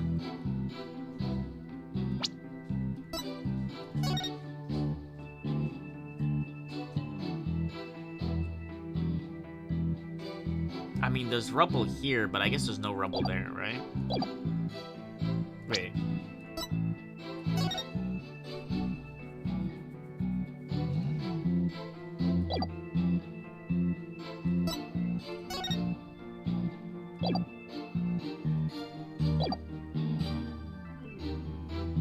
Hold it! The area around the witness stand, are you sure about that? I'm sorry, did I say something wrong? No, of course not. I was just testing my hearing. Must not upset her. Must not upset her. Yes, I'm sure that's where we searched first. But then I was called back to this courtroom to give testimony. Hold it! That was when you were called to the stand after Mr. Tonit's testimony, correct? Yes, the bailiff came to the courtroom number 4 and brought me back to this courtroom. And what about Mr. Justice? Did he come with you or did he stay behind? Apollo insisted on staying behind in the courtroom number 4. Hold it! I'd better not ask her about Apollo. I know. I'll use some small talk here to get her to relax a bit. Do you have any hobbies, Miss Woods? Hobbies? Oh, well, I love growing vegetables in my garden. And I love to knit. I like sewing, too. I made this outfit myself. Keep it up, Mr. Wright. It's working. Now ask her if she has a crush on anyone. So, is there anyone in particular you like right now? Objection! Mr. Wright, is that question even remotely related to this case? To this case? Not really. Mr. Wright, you will refrain from asking questions unrelated to the case at hand. Sorry, Your Honor. -1 to brownie points. Miss Woods, please continue with her testimony. I believe you are telling the court about your attack on Mr. Justice. I swear I didn't attack Apollo. Why would I even hurt such a kind person? Hold it! So you think Mr. Justice is kind? Yes, very kind. He rescued me. He likes the sun, or he's like the sun, strong and warm. He makes me feel strong too. The only adjectives I associated with the sun are sweltering and oppressive. But then Apollo got hurt, and it's all my fault. Junie, Apollo's gonna be fine. He's just like the sun, right? Well, the sun doesn't just drop out of the sky. They kind of combust. You really think he'll be fine? But the sun does go down at night. Then that means Apollo could... Mr. Payne, I do not think much of men who make young ladies cry. So Apollo was trying to help Juniper. Who knew that Apollo could be such a sweetheart? It must have been pretty hard on him too, with all that rubble around everywhere. Now that I think about it, there's something odd about what Apollo was able to do. You know, considering what Miss Woods said just now, I think you're right. That courtroom was in a very unusual state after all. Which leaves the million-dollar question. Would explain this contradiction. Anyway, let's see what happens when I present what I suspect our answer is. I kinda get it. It's probably from this... There's no rubble around. But do I present the photo or the diagram?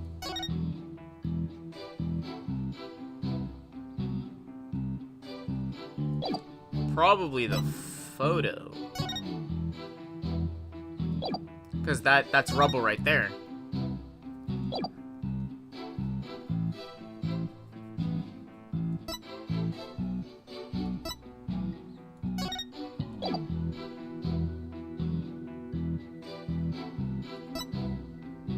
Objection!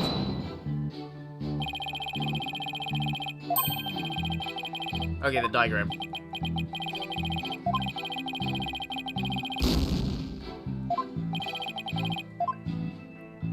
The thing is, it looks like there's nothing around him, though.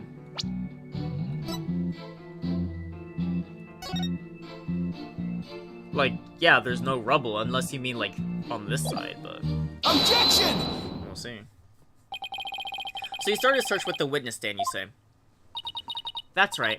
I guess maybe he wanted to start from the furthest point in the room? He was being so brave, and strong... But that's odd. Under the circumstances, he shouldn't have been capable of that.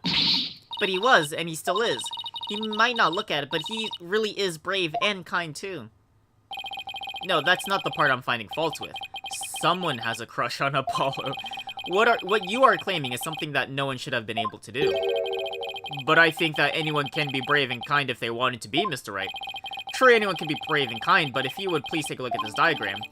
With the courtroom in the state, how was it able... Wait, with the courtroom in the state, how was it possible to walk up to the witness stand?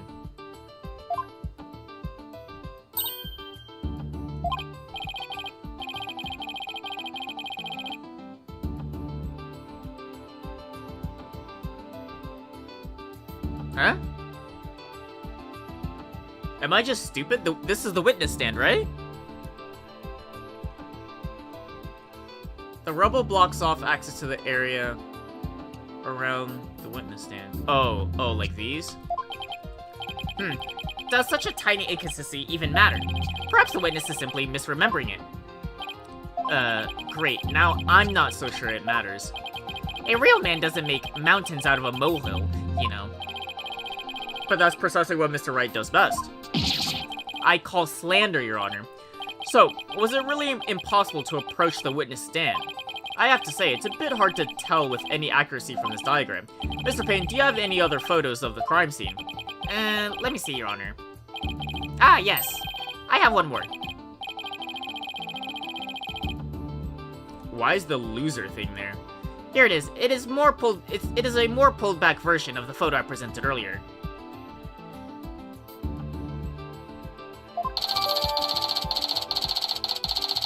Oh, wait. Oh, I know what I'm looking at. I've been looking at the diagram wrong. This entire thing is the witness stand, and then beyond that, like, up here is, like, where the judge would, like, the judge and me and, like, the prosecutor, the defense is is not on this diagram. Oh, I got it. I see it now. I see it now.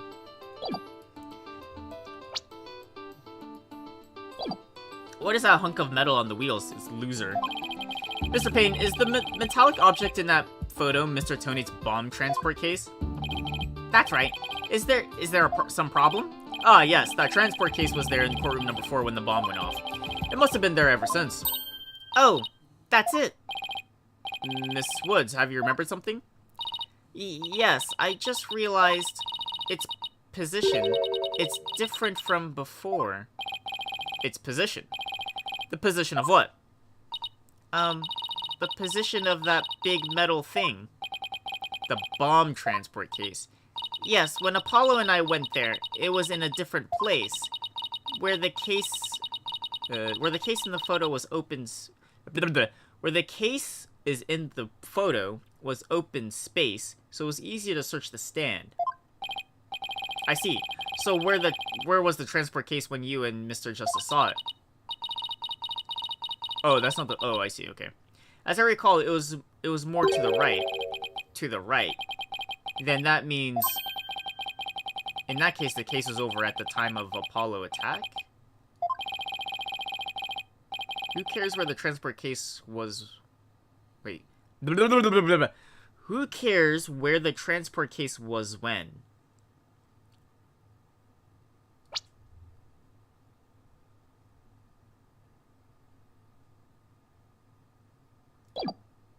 Who, where, was, when? What difference does it make? It has nothing to do at all with... Objection! Where the transport case was... I can't read today. Where the transport case was has everything to do with this discussion. In fact, it's so important that it's enough to turn the prosecution's argument on its ear. What? Well, that certainly sounds very relevant indeed. And you sound as though you know where the case was at this time of the attack. Yes, Your Honor, the diagram represents the crime scene as shown on the photo. And this is where the transport case was at the time of the assault of Justice.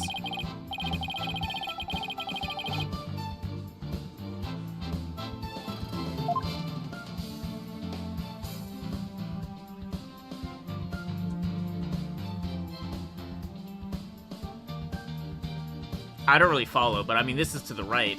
Be over the letters? Your Honor, I assert that this is where the transport case was at the time of the assault, but that's... Inconceivable! I don't understand. Miss Woods, was this where the transport case was when you saw it? Yes, that's where it was. Thank you, Miss Woods. I'm sure the court has noted an interesting fact about this position. The transport case covers up the writing in blood. Exactly. If the transport case was in that position at the time of the assault, then no message could have been written there, because the case was in the way. Which leads us to conclude that Mr. Justice couldn't have left that red blood in writing. Why should we believe the defendant's claim that the case was in a different position? She's obviously lying. Objection! The fact that the case was moved after the assault on Mr. Justice is proved by more than Miss Wood's testimony alone. What? And where's this proof you're talking about? It's right here in the crime photo. I'm keen to see this proof myself.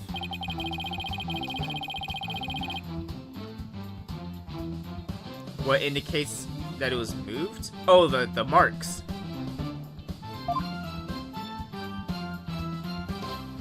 Over his scarf. Take that! Please take a look at the mark that runs over Mr. Justice's bandages over there. I see it, but what is it? This mark was made by one of the casters from the transport case carrying the bomb. As the case was moved, it ran over his bandages. In other words, the transport case was originally to the right of Mr. Justice. Then after Mr. Justice was assaulted, the transport case was moved. What? But just as Miss Wood said, the case was covering the writing at the time of the assault. Therefore, it was impossible for Mr. Justice to have left that message in blood. No! You did it, boss. It was a real nail-biter, but you pulled it off. Yep, that should bring down the prosecution's claim like a house of cards. Order in the court. Mr. Wright, that was a very clever deduction. Ah, it was nothing, Your Honor. Nothing but pure genius. Take that. Boss, I'm sensing a definite smug and braggy vibe coming off you. Yeah, she just vibe checked him. I have just one question, Mr. Wright. Yes, Your Honor? If Mr. Justice didn't leave this message in blood, then who did? Eh? What?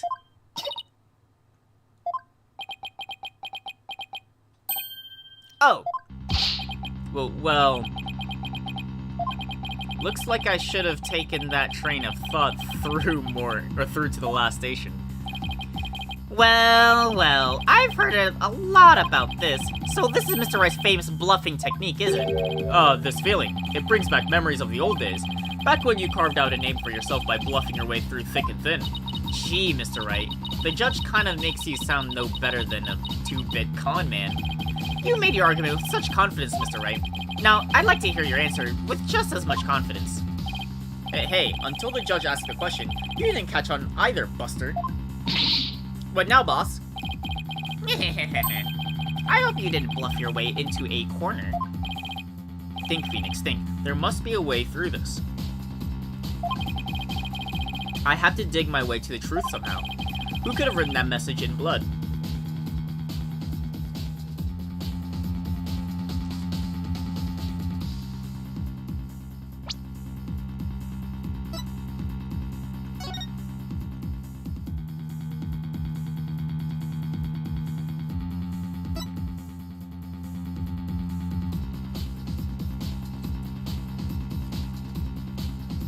Wait, it's cut off.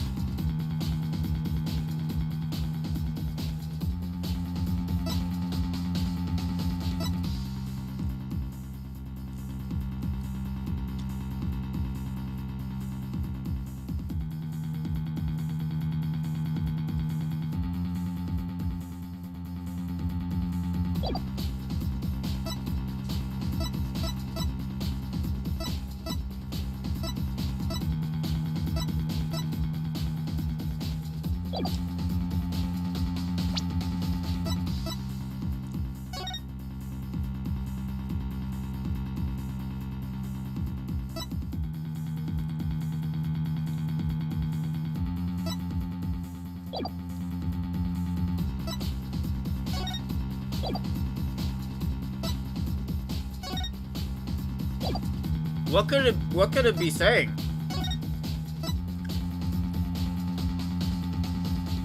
Is it code? Is it upside down? That would be an S. Well, fuck, I don't know what D is supposed to be.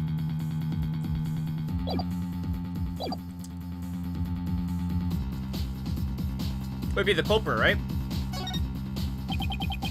If Apollo didn't leave that bloody writing, maybe it was Apollo's attacker who wrote it and made it look like Apollo did it. That seems like the most reasonable explanation. But wait a minute, I just realized something, boss. What is it? Look at the amount of blood in the photo. It doesn't look like Apollo bled very much. I wonder if it's possible to even write out Woods with just this much. As I said, I don't think it's even his blood. Hey, you're right. Good thing Apollo didn't lose that much blood. That might be a factor in why he survived the assault. And since there was so little blood, that pretty much rules out... That pretty much rules out his attacker. What does that mean? I guess so, but if it wasn't his attacker, then who else could have it been? Who could have written that message in blood?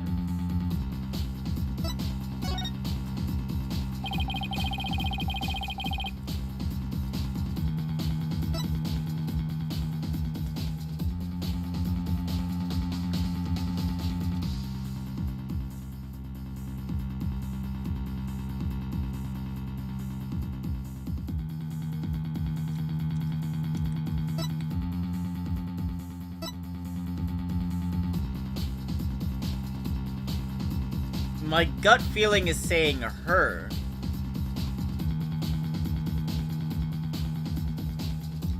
But like me thinking about it seems wrong. I got like 4 lives, it's fine. I don't need a quick save. Take that! To be honest, I don't actually have any real proof of this. True. But I've come this far. There's no turning back now. Besides Apollo, there was one more person who shed blood at this crime scene. A person who shed blood. You don't mean... Oh, but I do. I believe it was Candace Arm who left behind... Candace Arm.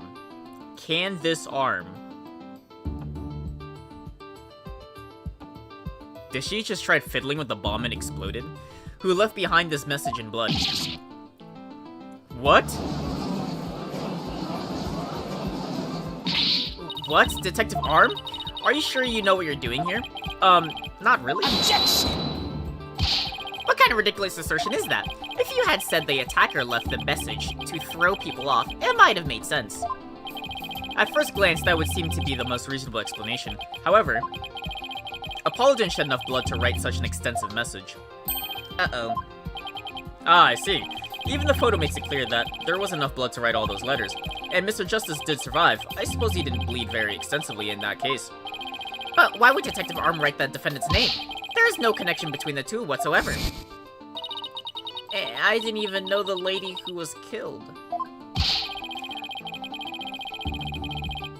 Yeah, it was like an hour ago.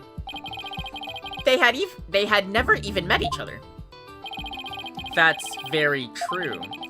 Well then, let's see. Then maybe the intended meaning of the message is not what it appears to be. I mean, it got cut off. The intended message. Not what it appears to be. Maybe the message was not intended to be Woods. That's what I'm saying. Coming from you, that's quite the bold statement, Mr. Wright. You wish to assert that this bloody writing could have had some other meaning. Yes, Your Honor.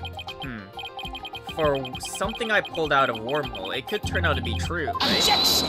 Yeah, I have the same line of thinking, I just don't know what it could be, though. It's cut off. It clearly says Woods, as anyone can plainly see. What other meaning could it possibly Objection! have? But Candace Arm was a detective. Maybe Woods only means something to the police. Like a police scanner code, for example. I didn't think of that. You have tricked his honor, but you'll never get the best of me. I have a thing for studying on the weekends, as you have already guessed. And there's no such radio codes as Woods. In this case, dear Mr. Wright. Is that a fact?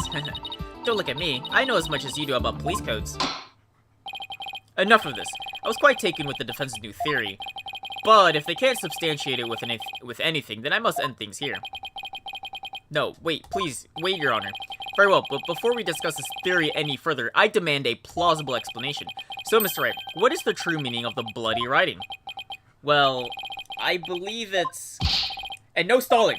If you can't come up with an answer quickly, I will declare this discussion officially over. I'm in trouble now. What other meaning could it have besides the obvious one? Maybe it means something in another language? Or maybe it's a code? Think, Phoenix, you can do this. Which piece of evidence will tell us what the word woods mean?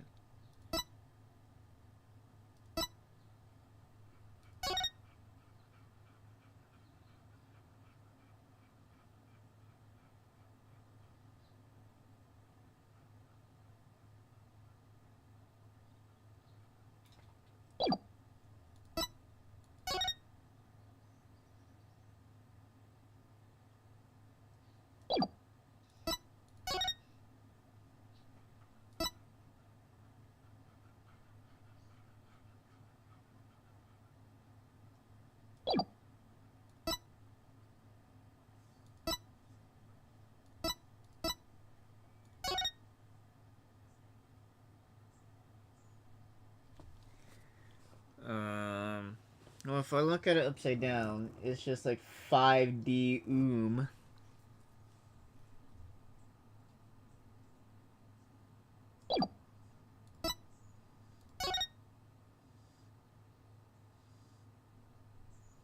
The way the W is spelt, or written, makes it look like it's an M. I see it more of an M than a W. But even as I look at it, I don't know what a D is supposed to be upside down. So, is it like from top to bottom?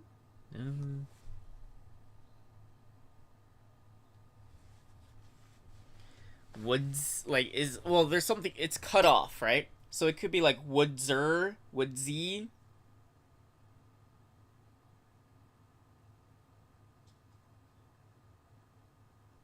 Woo DS5.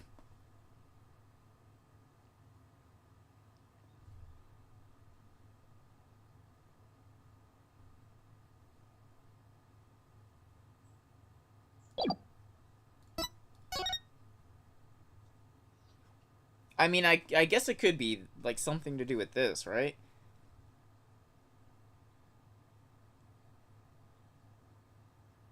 Like, it could just be a transport code, but, like...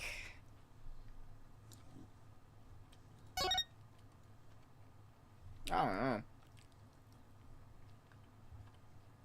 1, 2, 3, 4, 5, 6, 7.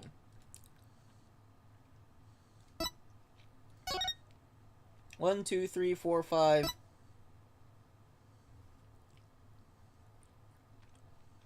I don't know.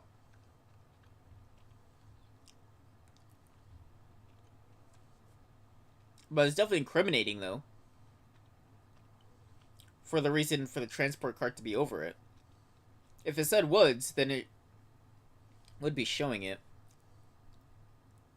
I mean, it would have to be a transport cart.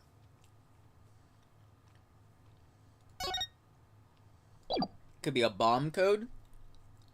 What type of bomb it is.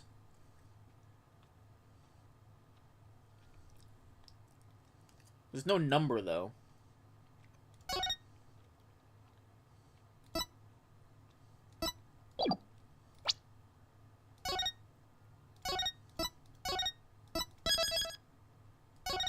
So we'll go with...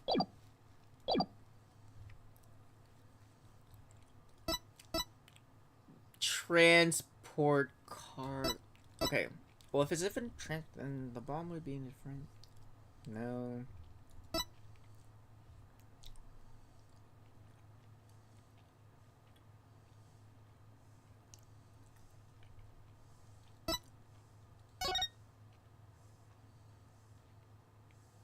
How is she able to write it, though? Usher's on the other side of the room.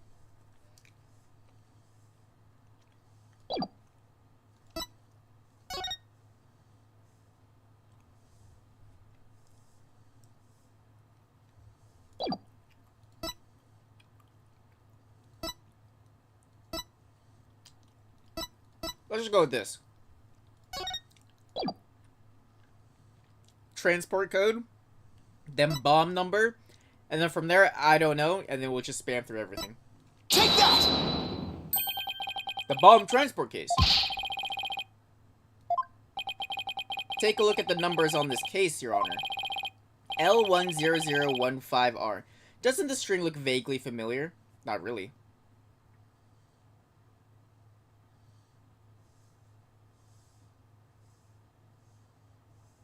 Unless you're saying it's her trying to spell this. L1? What a terrible speller. L100. Why? What does that have to do with anything? What could those numbers possibly have to do with the case at hand? Now please look at the bloody writing shown in the crime photo. Oh, I think I see it. That a girl, that's one on my side. It says woods. No. Or you could say it's a horse of a different color, Your Honor. What the fuck does that mean? The first character isn't a W, it's actually an L and a 1. The 2 are next to 2 zeros. Yeah, that 1 does not look like a 1. Oh, my goodness. Maybe that's like a translation thing. The true meaning behind the bloody writing isn't Miss Wood's name. It's the number engraved on this bomb transport case. Objection! What are you talking about?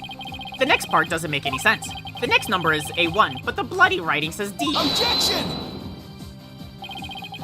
But the number on the case and bloody writing can be made to match up quite easily. This is how the number on the transport case can be made to match the bloody writing.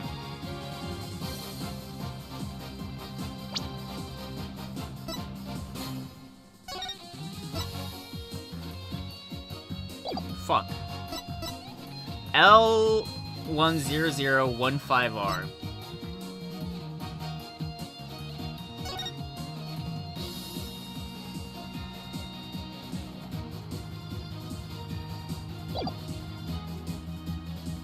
I mean...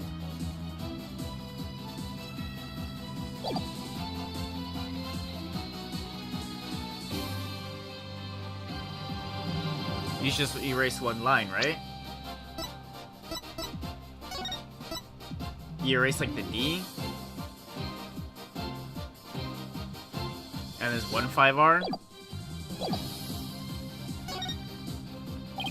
I have to do is erase one line from the writing. Erase one line from where? Anywhere you like. Anywhere I'd like? Alright, I'll erase one of the O's. Wads? And what's that supposed to mean? Your state of mind, I believe it stands for wise... Wait. So I just made the...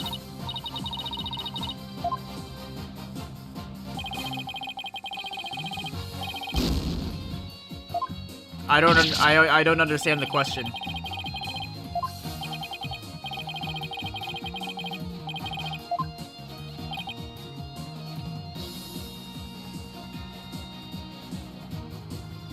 This is how the number on the transport card can be made.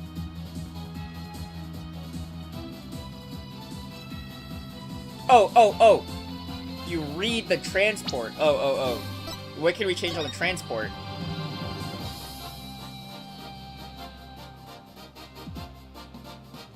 Eh? If you read it backwards, it's just R5100L. What? Okay, then erase 2 lines. I don't fucking know.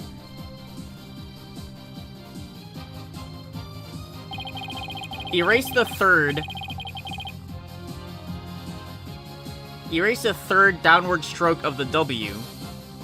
And the curved part of D. Oh, I knew that. Well, would you look at that?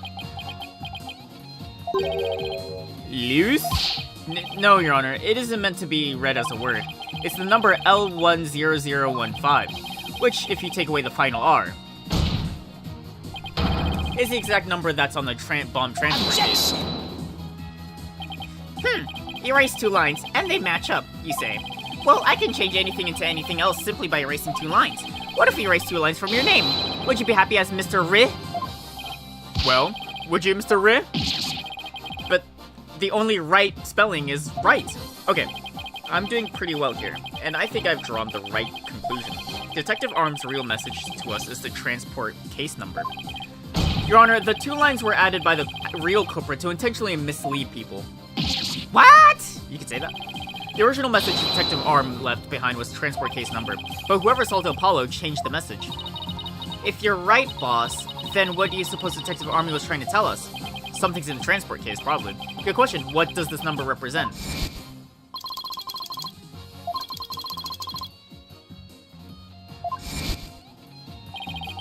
Candace Arm lost her life in the courtroom bombing. Her dying message could only have been one purpose. No. To tell us the name of the one responsible for the bombing, using his identification number, I guess. Well, don't keep us in suspense, Mr. Wright. Tell us who she was trying to name. The culprit that the victim was trying to identify is none other than... Take that! The defense wishes to indict Mr. Ted Tonate on the charge of the courtroom bombing. I mean, especially if your name's Ted Tonate, like, I mean, you've obviously done it. Apparently, disabling bombs isn't Mr. Tonate's only specialty. Somehow, the victim must have realized that he was the bomber. So when she was caught in the blast, she left his bomb transport case number as her dying message. She used Mr. Tonate's own ID number to finger him for the crime.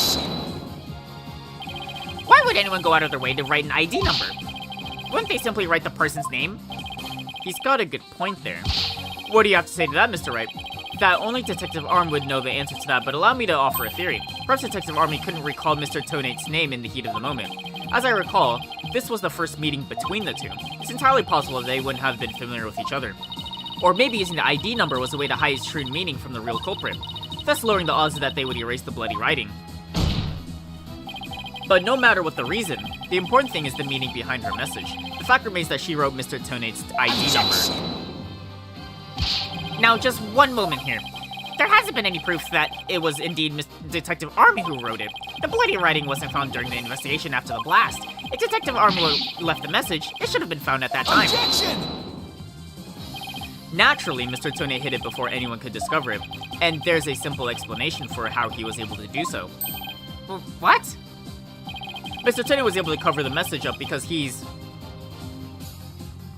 the first to find the body. The first person to discover the bloody writing was Mr. Tonate himself. I was the first one on the scene after the explosion. I went there to ensure safety, but I ended up discovering a dead body. When Mr. Tonate saw the victim had written his ID number, he used the bomb transport case to cover up the bloody writing as a stopgap measure.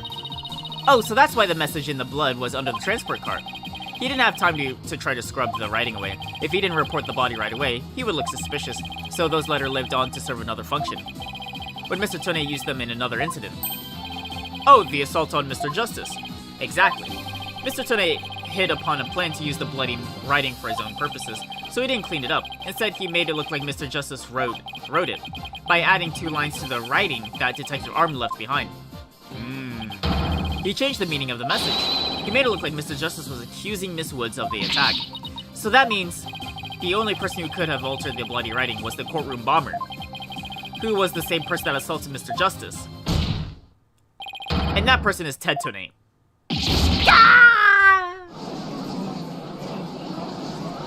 Got him. So where is he? Order in the court. Order, I say. It looks like we will have to hear from this bomb specialist himself. Mr. Payne, please have Mr. Tonate take the witness stand. Yes, Your Honor. Make sure he doesn't bring a bomb.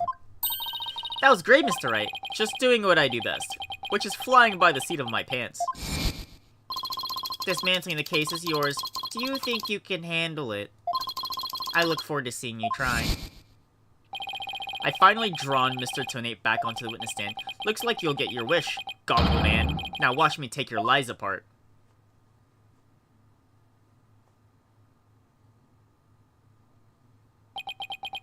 Can we move that bomb away from him? Mr. Tonate, I'm afraid we have a few more questions for you. I understand the situation, Your Honor. I was keeping a close eye on the proceeding from the gallery. The allegations are all laughable. Objection! I wouldn't be laughing if I were you, Mr. Tonate. The messages in blood matches your ID number. Damn.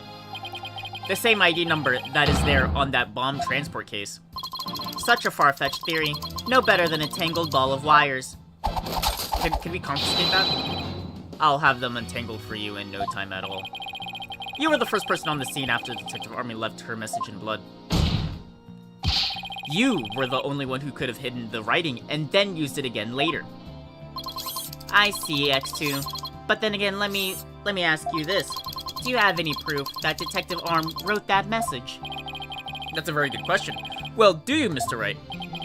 The best way to prove that Detective Arm wrote that message is to analyze the handwriting. Your Honor, I request a handwriting analysis be performed on the bloody writing. A handwriting analysis? I'm sorry, but that's just not possible. Why not? Unlike writing done with a pen, for example, a message written with a finger is difficult to properly analyze for unique characteristics. And with such a small sample, it would be even more difficult to analyze. Okay, then the DNA test. I guess we could analyze the blood, but I mean, like, anyone could use someone else's blood and write. It's not all that reliable. I request a DNA test be performed on the blood itself. Once we know who it is, it'll be obvious who wrote the message. Very well. Bailiff, please put in a request for a DNA test with the forensics team. I'm gonna reveal CM Sky. It'll be sometime before we have the results of the analysis. Until then, let's hear more from the witness. I would like nothing more, Your Honor. I want the court to hear how ridiculous the defense's theory is.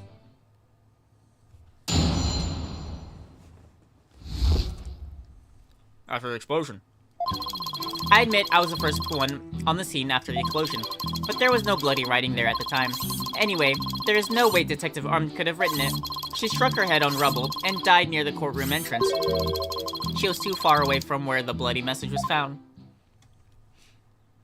Well, so you're saying the victim's body was nowhere near the writing? Precisely. It is as plain as day that she could not have written it. It's sure that the body was discovered near the entrance to the courtroom. Please have a look at the crime scene photo.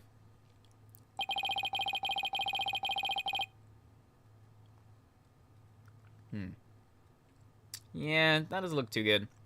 As you can see, she must have hit her head. She must have died after hitting her head there.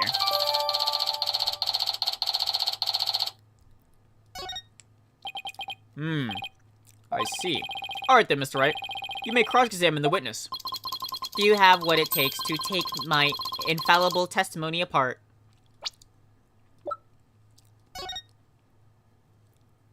It's a lot of blood.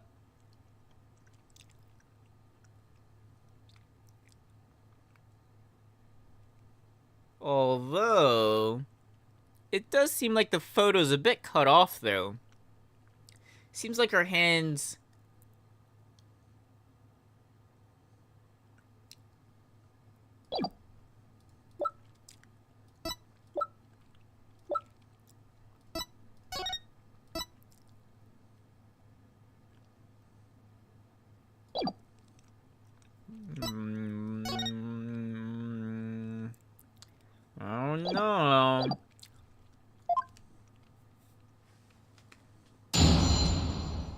I don't know.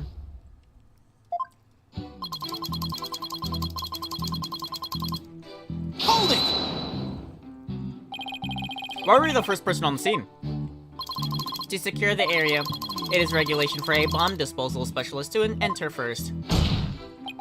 In other words, you had the opportunity to alter the bloody writing then, didn't you? Well, Objection! Mr. Wright, please don't interrupt. Mr. Tone's going to give a testimony that will show you how wrong your reasoning is. I think he was about to say something interesting too. When I went in and saw the aftermath, well, it was quite the disaster. Oop, but there was no bloody writing. Hold it! You were able to tell this even with those goggles on. With these goggles, there's no way I could have missed something like that. I can see quite well with them. In fact, I can see every hair on your spiky head. Oh, you have a few grays, Mr. Wright. What? Poor Mr. Wright, you're always working so hard keeping our office together. Wait a minute. I don't have any gray hairs. Just kidding. Objection! I object to the witness attempt to prematurely give me gray hairs. Mr. Tone, this court frowns upon untoward comments on a person's hair, or lack thereof. I'm sensing a great wave of sorrow coming from the judge. My apologies, Your Honor. May I please continue my testimony? Anyway, there is no way Detective Arm could have written it. Hold it! Well, why the fuck not? If she didn't write it, then who do you propose did? Mr. Justice, of course. Just before dying, he wrote the name of his attacker, Juniper Woods. A final message from your poor subordinate. Poor Mr. Justice. I'm starting to get all misty-eyed. Paul's not dead, guys. So how can you be so sure it wasn't Detective Arm who wrote the message?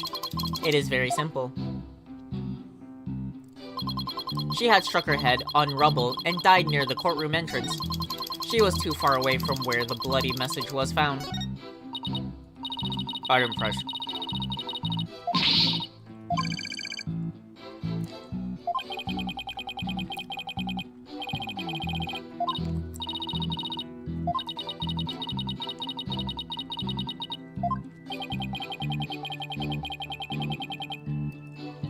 I think she hit her head, and then she walked over.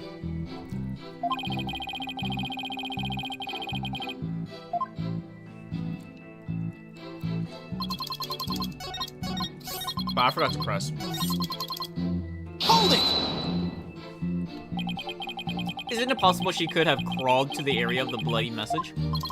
If that were true, then how did she return to the spot near the entrance? Because you moved her. Maybe she crawled back after writing it. Hey, did this guy just me? Why would you get down on the floor and give us a demonstration of your theory? Huh? No thank you. The victim's body and writing are several yards away from each other. There's no way she could reach.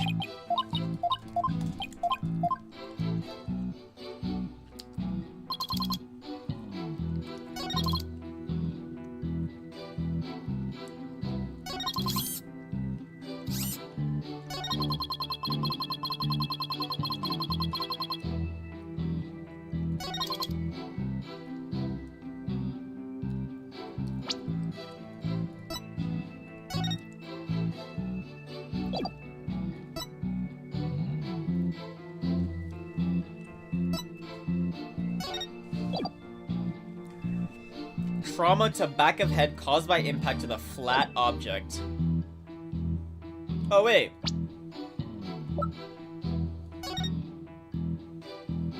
That's not really flat, is it? It looks like she, or at least from this photo, it would imply that she got hit by the, like, the corner.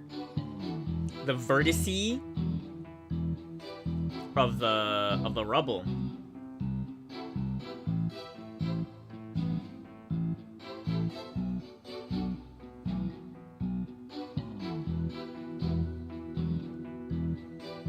What was I saying? I got distracted. Yeah, the corner... From this photo, it would imply that the corner of the rubble would hit her head and then she'd start bleeding, and it would insta-death, essentially. But the autopsy said it was with a flat object. That's not a flat object. So...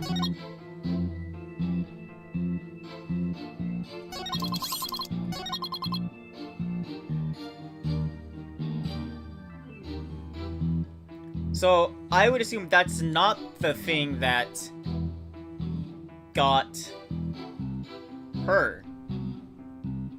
If anything, that probably got Apollo. So let me save.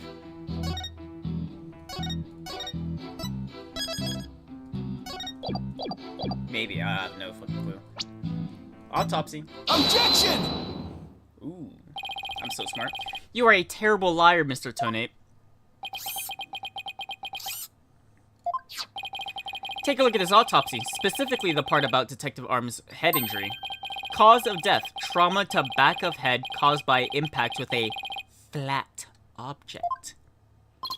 Yes, what about it? Now take a good look at the bloody piece of rubble. It's sharp and pointed. Hey, you're right, boss. It is pointy, just like your hair. Oh, that is odd, isn't it? What could be the meaning of this contradiction? I believe it means the victim did not hit her head on this piece of rubble. The blood stain you see here is just another fabrication. Its purpose to mislead us into thinking that the victim died near the courtroom entrance. Are you claiming that the culprit moved the victim's body? Yes, that's exactly what I'm claiming. The victim hit her head at some other location, most likely on the floor or some other flat surface, and this location was somewhere near where the bloody writing was found. In that case, she definitely could have written the message. Your Honor, I have the results of the bloodstain analysis. Ah, very good timing. Let's take a look. According to this report, the message was written in Detective Arm's blood. And as the defendant claims, only the parts of the message were added afterwards. Were written in Mr. Justice's blood. Oh, so everything we said was true. It would appear that the defense's assertion is correct after all.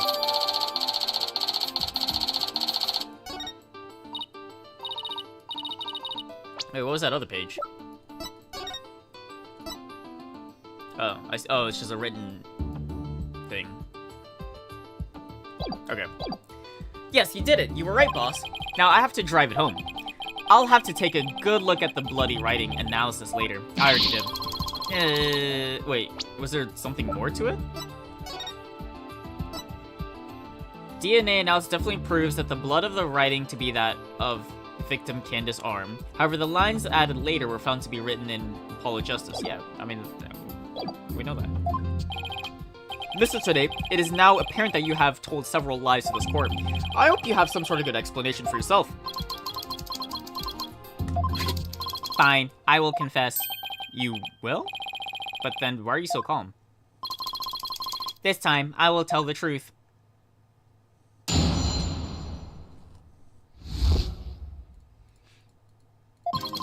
It is true that Detective Arm wrote my ID number. She very plainly wrote L10015R. I was shocked, but I did not detonate the bomb.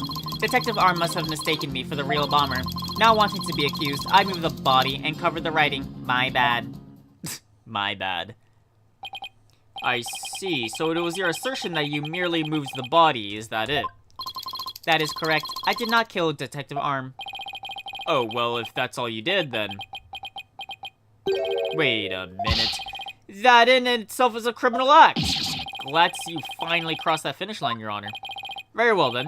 Your cross-examination, please, Mr. Wright. Tampering with the crime scene. Shame on you. It is true. Okay. Oops. Hold it! So you admit that you actually did see the bloody writing that Detective Arm left. My bad. I should have said so from the outset. And you are sure it was your ID number? I am sure it was definitely my ID number. Jesus Christ. That number was assigned exclusively to me by the police department. The number is assigned to my goggles as well. So those funky things were provided by the police department. I wonder if Gumshoe has one. Although these are special goggles customized by me personally. Speaking of personalized, these sunglasses of mine are custom made as well. They're specially created to be particularly dark and shiny.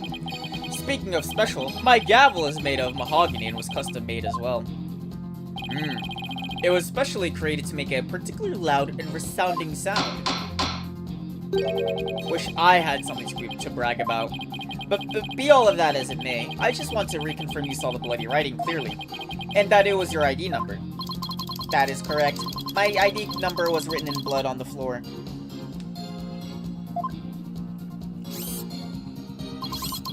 She very plainly wrote L10015R. I was shocked. Well, it's kind of missing the last letter, though. Hold it!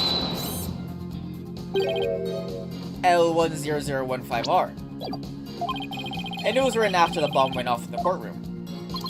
Correct. I didn't know why she would write it, so she sent me into a panic. Sounds like you were in quite a tizzy. If I were in his shoes, I guess it should have psyched me out, too. I can't imagine coming across the message "Psychs" written in blood. If I saw gasp in pain written in blood, it'd certainly make me gasp. Rest assured, Mr. Tonate, I understand how you must have felt. Even if you did it? And so you discover your ID number written in blood at the scene, and... That is right. I saw with my own eyes. It's clearly said L10015R. But I did not detonate the bomb. Detective R must have mistaken me for the real bomber. Okay. We're just gonna skip through all this. It's pretty obvious. So where the fuck is it written? I guess we should do this. Objection! I just want to make undoubtedly sure that L10015R is really what you saw written in blood. Yes, it was very clearly said L10015R. But that's odd, because that's not what I see. Objection! What on earth are you blabbing about? Wasn't it you who claimed that the bloody writing was his ID number in the first place? Take a good look at the photo in the bloody writing analysis. Now tell me, does it really say L10015R? Oh. Eep! Something is missing, isn't it? And that something is the final R. What is the meaning of this, Mr. Tonate? Oh, right. Now remember, there was no R on the end. It was just a slip of the finger. My bad. Come again? My beautiful contradiction? Mr. Wright, I'm not sure it was just a simple slip of the finger. You have something for me, Athena? I sense that he's extremely agitated, almost panicked.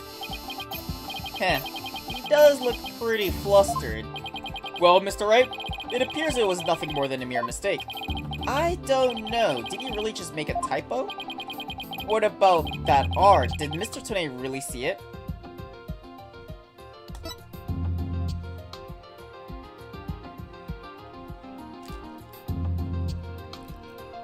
I think so.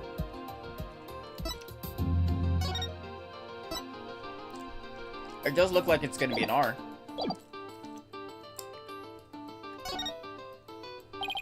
Maybe Mr. Tonate really did see the R. But there's no R anywhere in the bloody writing. What's going on here? Let's take another good look at the photo. I think maybe that's it. What is it now, Mr. Wright? Are you trying to imitate Apollo and his cords of steel? I've got it. So that's what happened. A slip of the finger. Is that really all it was? Maybe I don't think so. I suppose that Mr. Tonate really did see the letter R. But the photo clearly shows that there is no R. No, Your Honor. Actually, just the opposite is true. The photo shows that Mr. Tonate actually could have seen the R. If you're going to make that claim, then you better be able to point out what you mean. What part of the photo shows that Mr. Tonate could have seen the R? Well, it'd be this. Take that!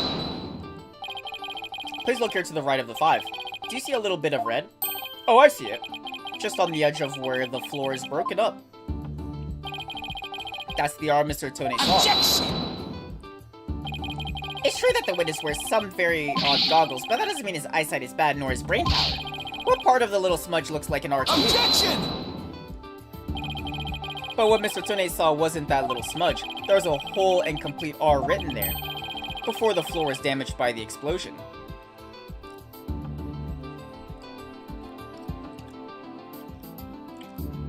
That doesn't make any sense. I thought the bomb already went off, and then she wrote the thing to see you explode. Unless you're saying 2 bombs went off. Oh, well, that explains... Huh? Care to explain what you mean?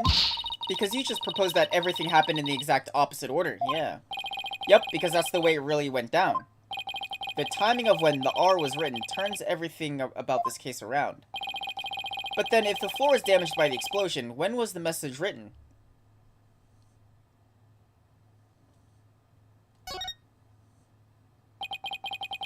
Before the explosion. With the bloody message running off the edge of the damaged floor like that,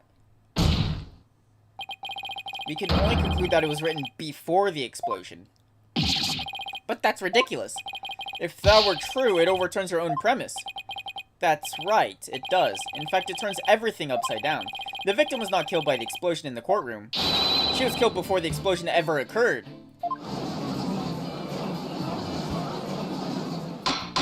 Eh? What kind of preposterous claim is that? Have you forgotten the victim's body was found at the scene of the explosion? Objection! True, but consider this scenario. She was hit on the head and killed before the explosion, or even before the trial began. Her body was subsequently placed in the courtroom ruins after the bombing occurred. That way, it could look like she was the victim of the blast. Are you saying that she was in the cart? What? It sounds like we had better look into what the victim was doing before the trial. Mr. Payne, did anyone see Detective Arm before the trial? Let's see. According to police report... Here it is. One person saw the victim before the trial. And that person was... Ted Tonate. Wait, what? No one besides Mr. Tonate saw the victim. That appears to be the case, Your Honor. I would now ask the court to recall something. Specifically, Mr. Tonate's words from yesterday. It was when Detective Arm and I were transporting the bomb. Because the bomb and remote was outside of the case, right? Or outside the cart? Mr. Tonate, just before the trial, you were with the victim. The two of you together at the scene of the crime, courtroom number 4.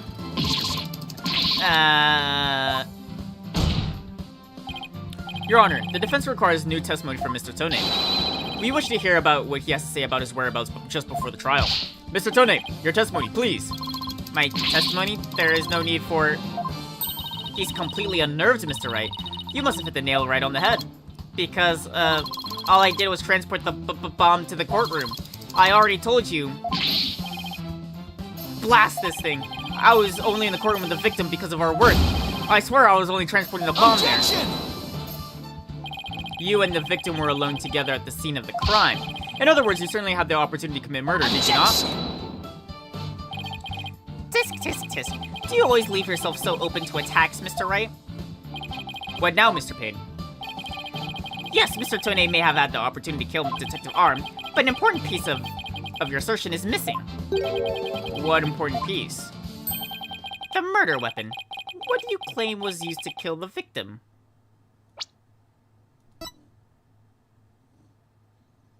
I'm gonna say this.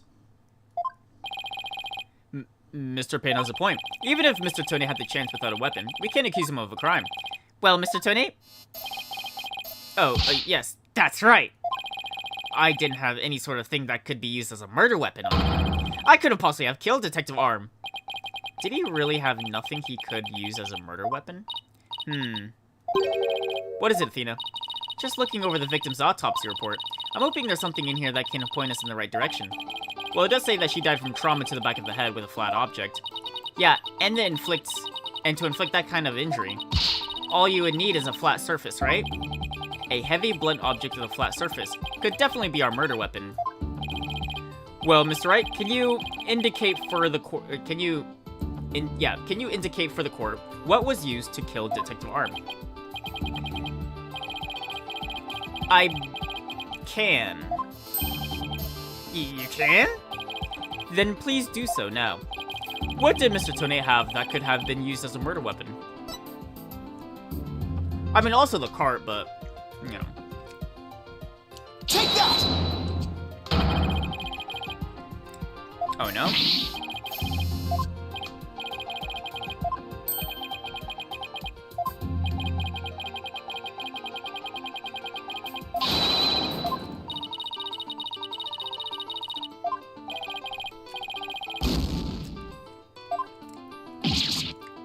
I thought it was pretty obvious.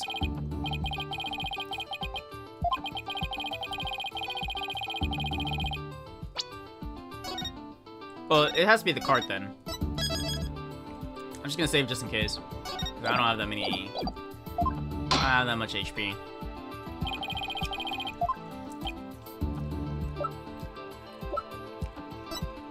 Take that! Huh.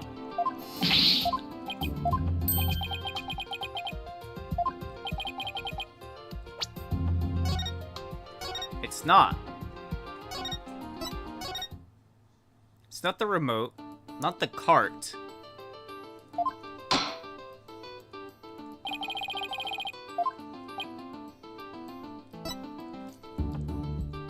The bomb? Take that!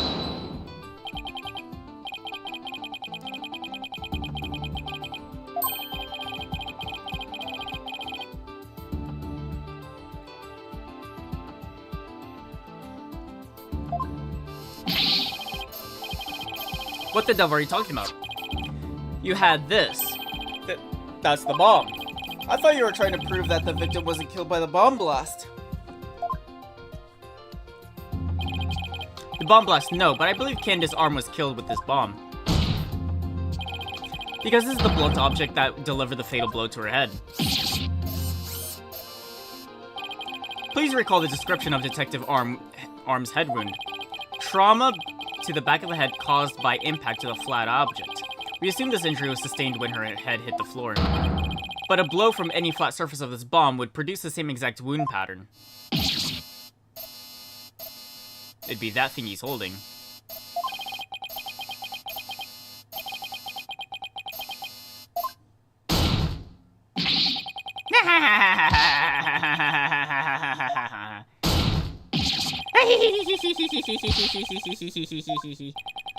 What's up with him? Then show me some proof! Where's the evidence that I hit the victim with the bomb? He's right. I don't have anything decisive. Did you find any of the victim's blood on the bomb? That would be decisive proof. But too bad, the bomb is blown to bits, it's long gone! Boom! Game over, yeah! Mr. Wright, is there really nothing on the bomb in the photo? I mean, the cracked timer. The timer's display is a little broken here. Maybe it broke when it made contact with Detective Arm's head. That's definitely a distinct possibility. Unless we find a fragment with the victim's blood on, it's not going to count. I guess you're right.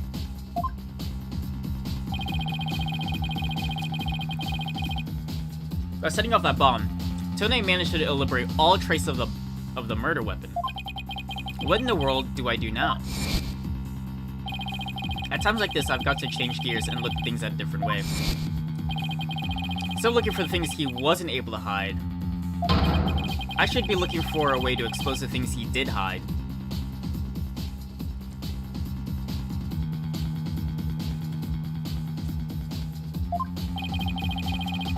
Ted Tone murdered Detective Arm before the trial started. True. Then he placed her body in the courtroom after the bomb went off, which means there was something he needed to keep hidden until then, the body. And I think I have just the thing.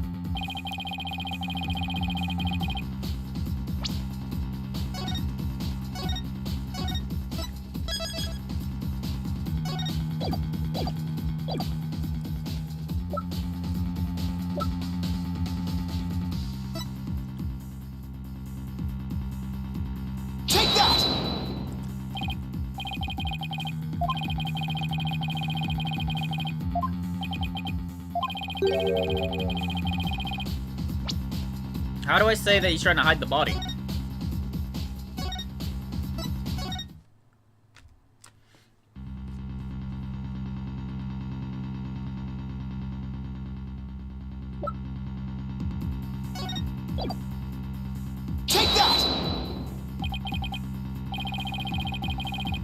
Your Honor, there's been something we've all been overlooking.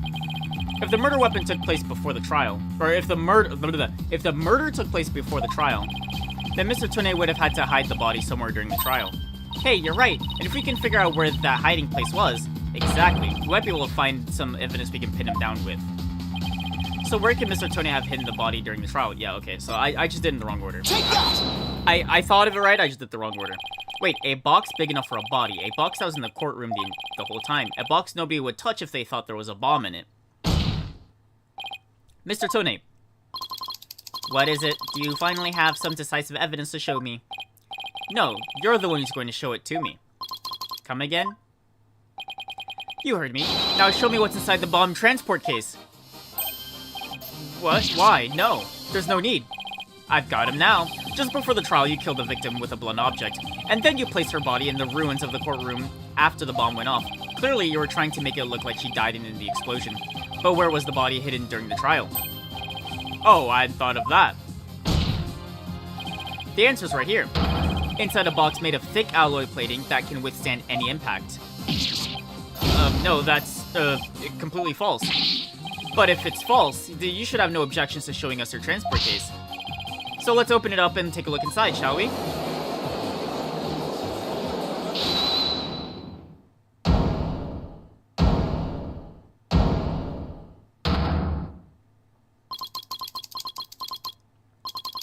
Let's not. Not if you value your life. What's he up to now? Is he gonna blow it up too? Remain calm and listen carefully. This bomb will detonate in 5 minutes. What? Huh? I repeat, this HH-3000 will detonate in 5 minutes. What's going on? Your Honor, I recommend you adjourn this trial before this bomb goes off. Mr. Tone, are you threatening me? I am the only one who can disable this bomb. And if you don't want to die, your only option is to listen to me. But Mr. Tone, did you just say that's just a training model? A fake to practice on? I did, but I also lied. This is the real deal. This is the HH-3000. But the HH-3000 was used to blow up the courtroom number 4. Wasn't it? How do you know it was the real HH-3000 that blew up the courtroom number 4? Huh? The bomb that blew up the courtroom was a different one. One that I made. What? Then are we to take that as a confession on your part? Take it in any way you would like. Just before the trial, I took the HH-3000 out of that stuffed animal and put my own bomb into it. That was the bomb that exploded and destroyed courtroom number 4. Mr. Tone, please be reasonable. Do you really expect us to believe a crazy story like that? The HH-3000 is so unique, I had never seen anything like it. It is so unique that I could not replicate the detonation mechanism, so I just had to have it. Besides, did anyone look inside the stuffed animal during the trial? Did anyone check to see if it really was the HH-3000 in there? I must confess no one opened the stuffed animal to check. So there really is a possibility that a bomb was switched out. No, not a possibility. A certainty. I did it. So he's had a real bomb with him this whole time. You had better get out of here while you can. You do not have much time. Are you kidding me? I wanted that bomb to be confiscated from the very start, too. Order in the court. I'm out of here, man. It's gonna blow. Run!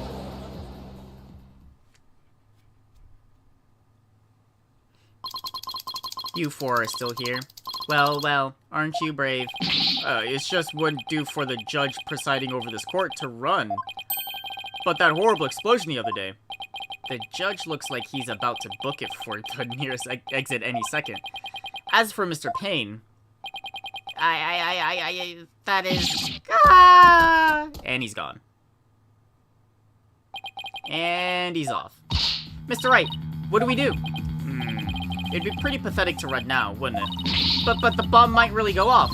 Only 3 more minutes, folks. Is that bomb really the HH-3000? What should I do? We stand our ground! I can't run now. Well, it's been fun, but we'll be but I will be going now, with my dear HH3000 naturally. Oh, and by the way, I would advise against having me followed. Even with no remote switch, this bomb can still be triggered manually. If I think I'm being followed, I will detonate it on the spot. Farewell. Hold it! You're not going anywhere, Ted Tonate. Oh? Your Honor, there's no reason to be afraid. That bomb is a fake. Are you sure, Mr. Wright? More of your famous bluffing? Even at the risk of your own life? Mr. Wright, none of your bluffing now. Not at a time like this. Lives are on the lines. My life is on the line. I'm not bluffing, and I have proof. I do? You do? Yes, of course, Your Honor. It's right here in the photo of the bomb, clear as day. Proof that the... oh, because the cracked timer. Yeah. Oh, nice. Take that! The display for the timer on the bomb in the photo is broken. Most likely broke when Mr. Tonate used the bomb to attack Detective Arm, but the display on the bomb in front of us is not broken. Oh, you're right. Therefore, this is not the real HH3000. Mr. Tonate was clearly lying when he said when he said he switched out the bomb in the stuffed animal. The real HH3000 blew up in the courtroom number 4. This bomb is nothing more than a fake, a model used for training purposes. Fear not, Your Honor. I will examine the inside of the bomb transport case myself. Yes, please do that, Mr. Wright. No, stop! Stop! Whoa, what is that? Is that a bloodstain? Just as I expected. Your lives have been blown to bits, Mr. Tonate. I'm confident DNA analysis on this bloodstain will confirm that it's Detective Arm's blood, and those results will conclusively prove that you murdered Detective Arm. How about it, Mr. Tonate? Think you can dismantle this decisive evidence?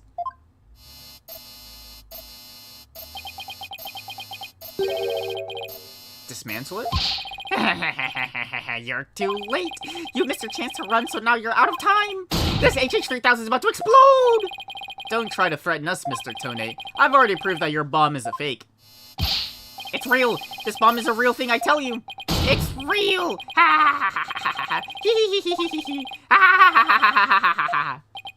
Mad bomber party of one. There's no time left! It's going to blow! I have to disarm it. I have to take it apart. I can dismantle anything. I can take apart evidence. I can take apart bombs. I can dismantle it all. Dismantle, dismantle, dismantle, dismantle, dismantle, dismantle, dismantle, dismantle, dismantle. I'm not gonna make it! Only one thing left to do! Stop!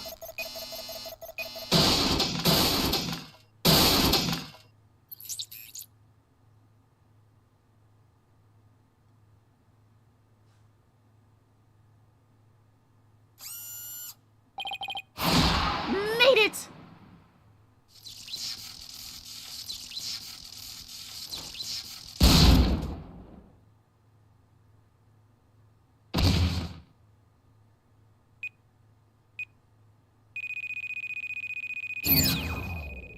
Game over.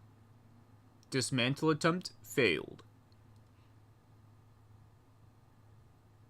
Oh. It's all over. My life has been blown to bits. It's all that stupid woman's fault. I was selling the bombs I disarmed on the black market. When I tried to take this one, she just had to notice, didn't she? She confronted me in courtroom number 4 that day.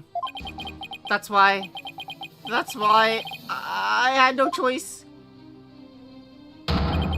Before I knew what I was doing, I hit her. It's all her fault. While I was looking for a place to hide her body, she left a message in her own blood. The trial was about to start, so I didn't have time to clean it up, and now all this. I thought for sure I could disguise her death with an explosion. Then that stupid defense attorney started sticking his nose into my business. After my testimony yesterday, I went to courtroom number 4 and I found the kid all up in my bomb transport case. That's when I snuck up behind him and BAM! And when the idiot police arrested that little girl, I thought for sure I could pin it all on her. Why? Oh, why?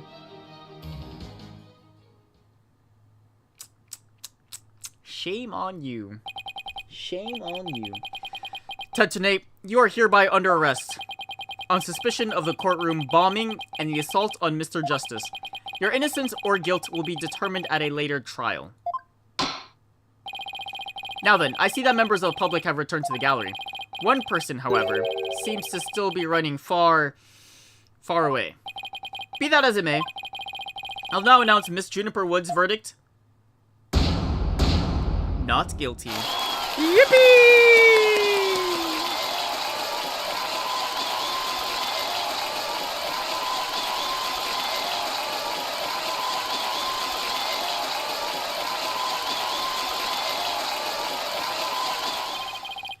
Court is adjourned.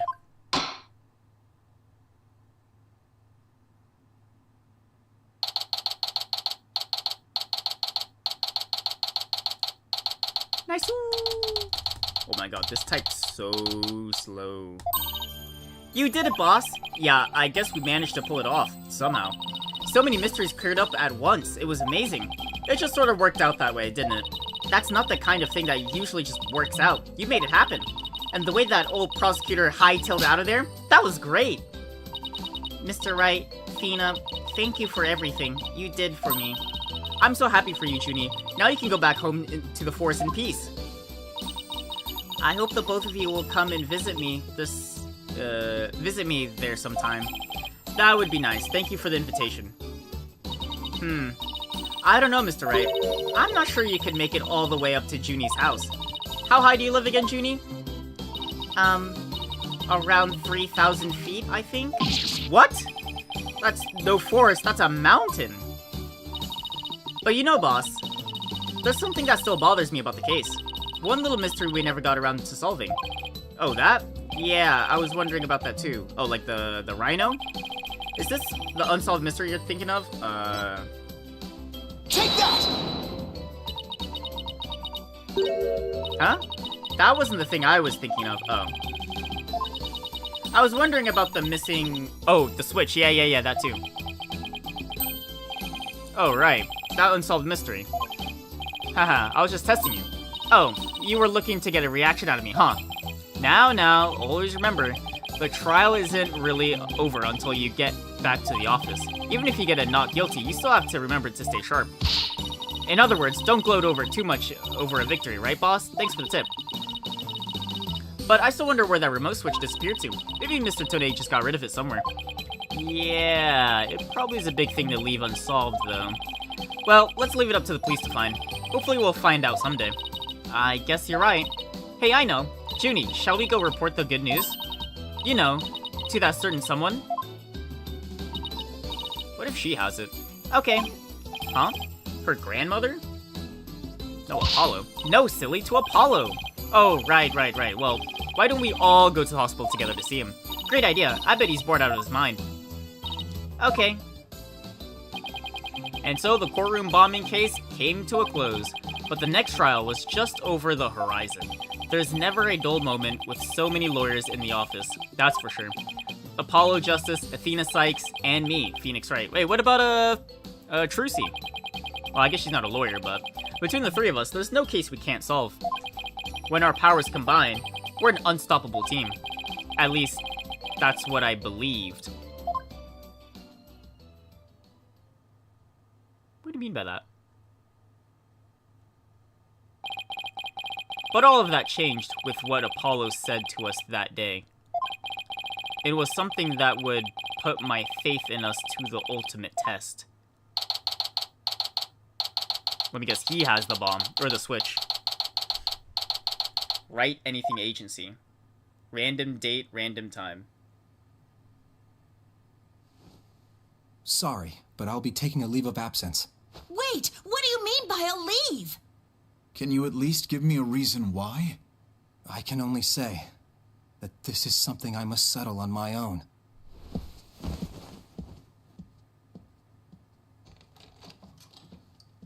Damn. He said, fuck this shit, I'm out. He saw something in that courtroom.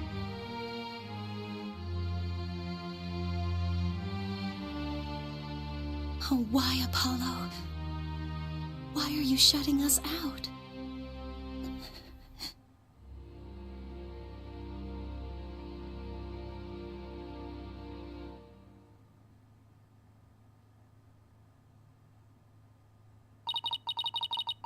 What happened to you, Apollo?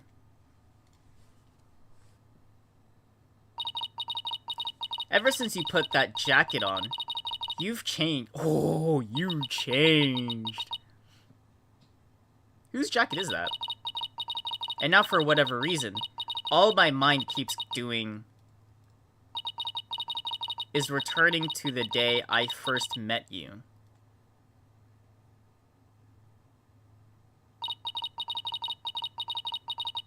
We had tackled our first case together, he and I, this past spring.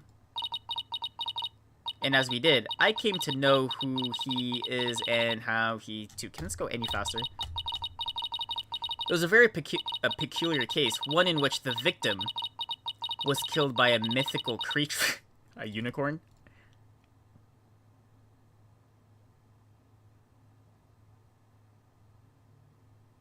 Oh, am I going to be doing that one next? Oh, okay. And nice!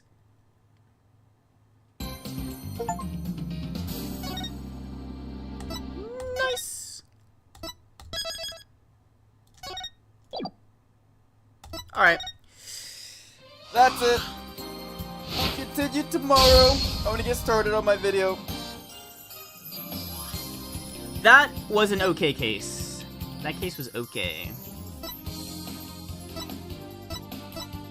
So it looks like we're gonna time travel back.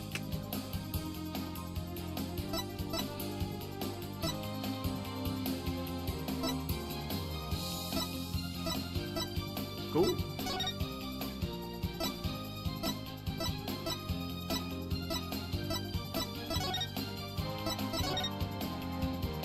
Okay, but what if I like his old... I like his old school.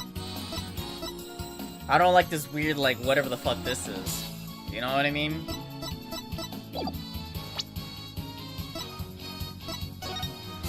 Alright. Yeah, we'll continue tomorrow. Alright. Bye, bye, bye, bye, bye. I got a lot of work to do. Bye, bye, bye, bye.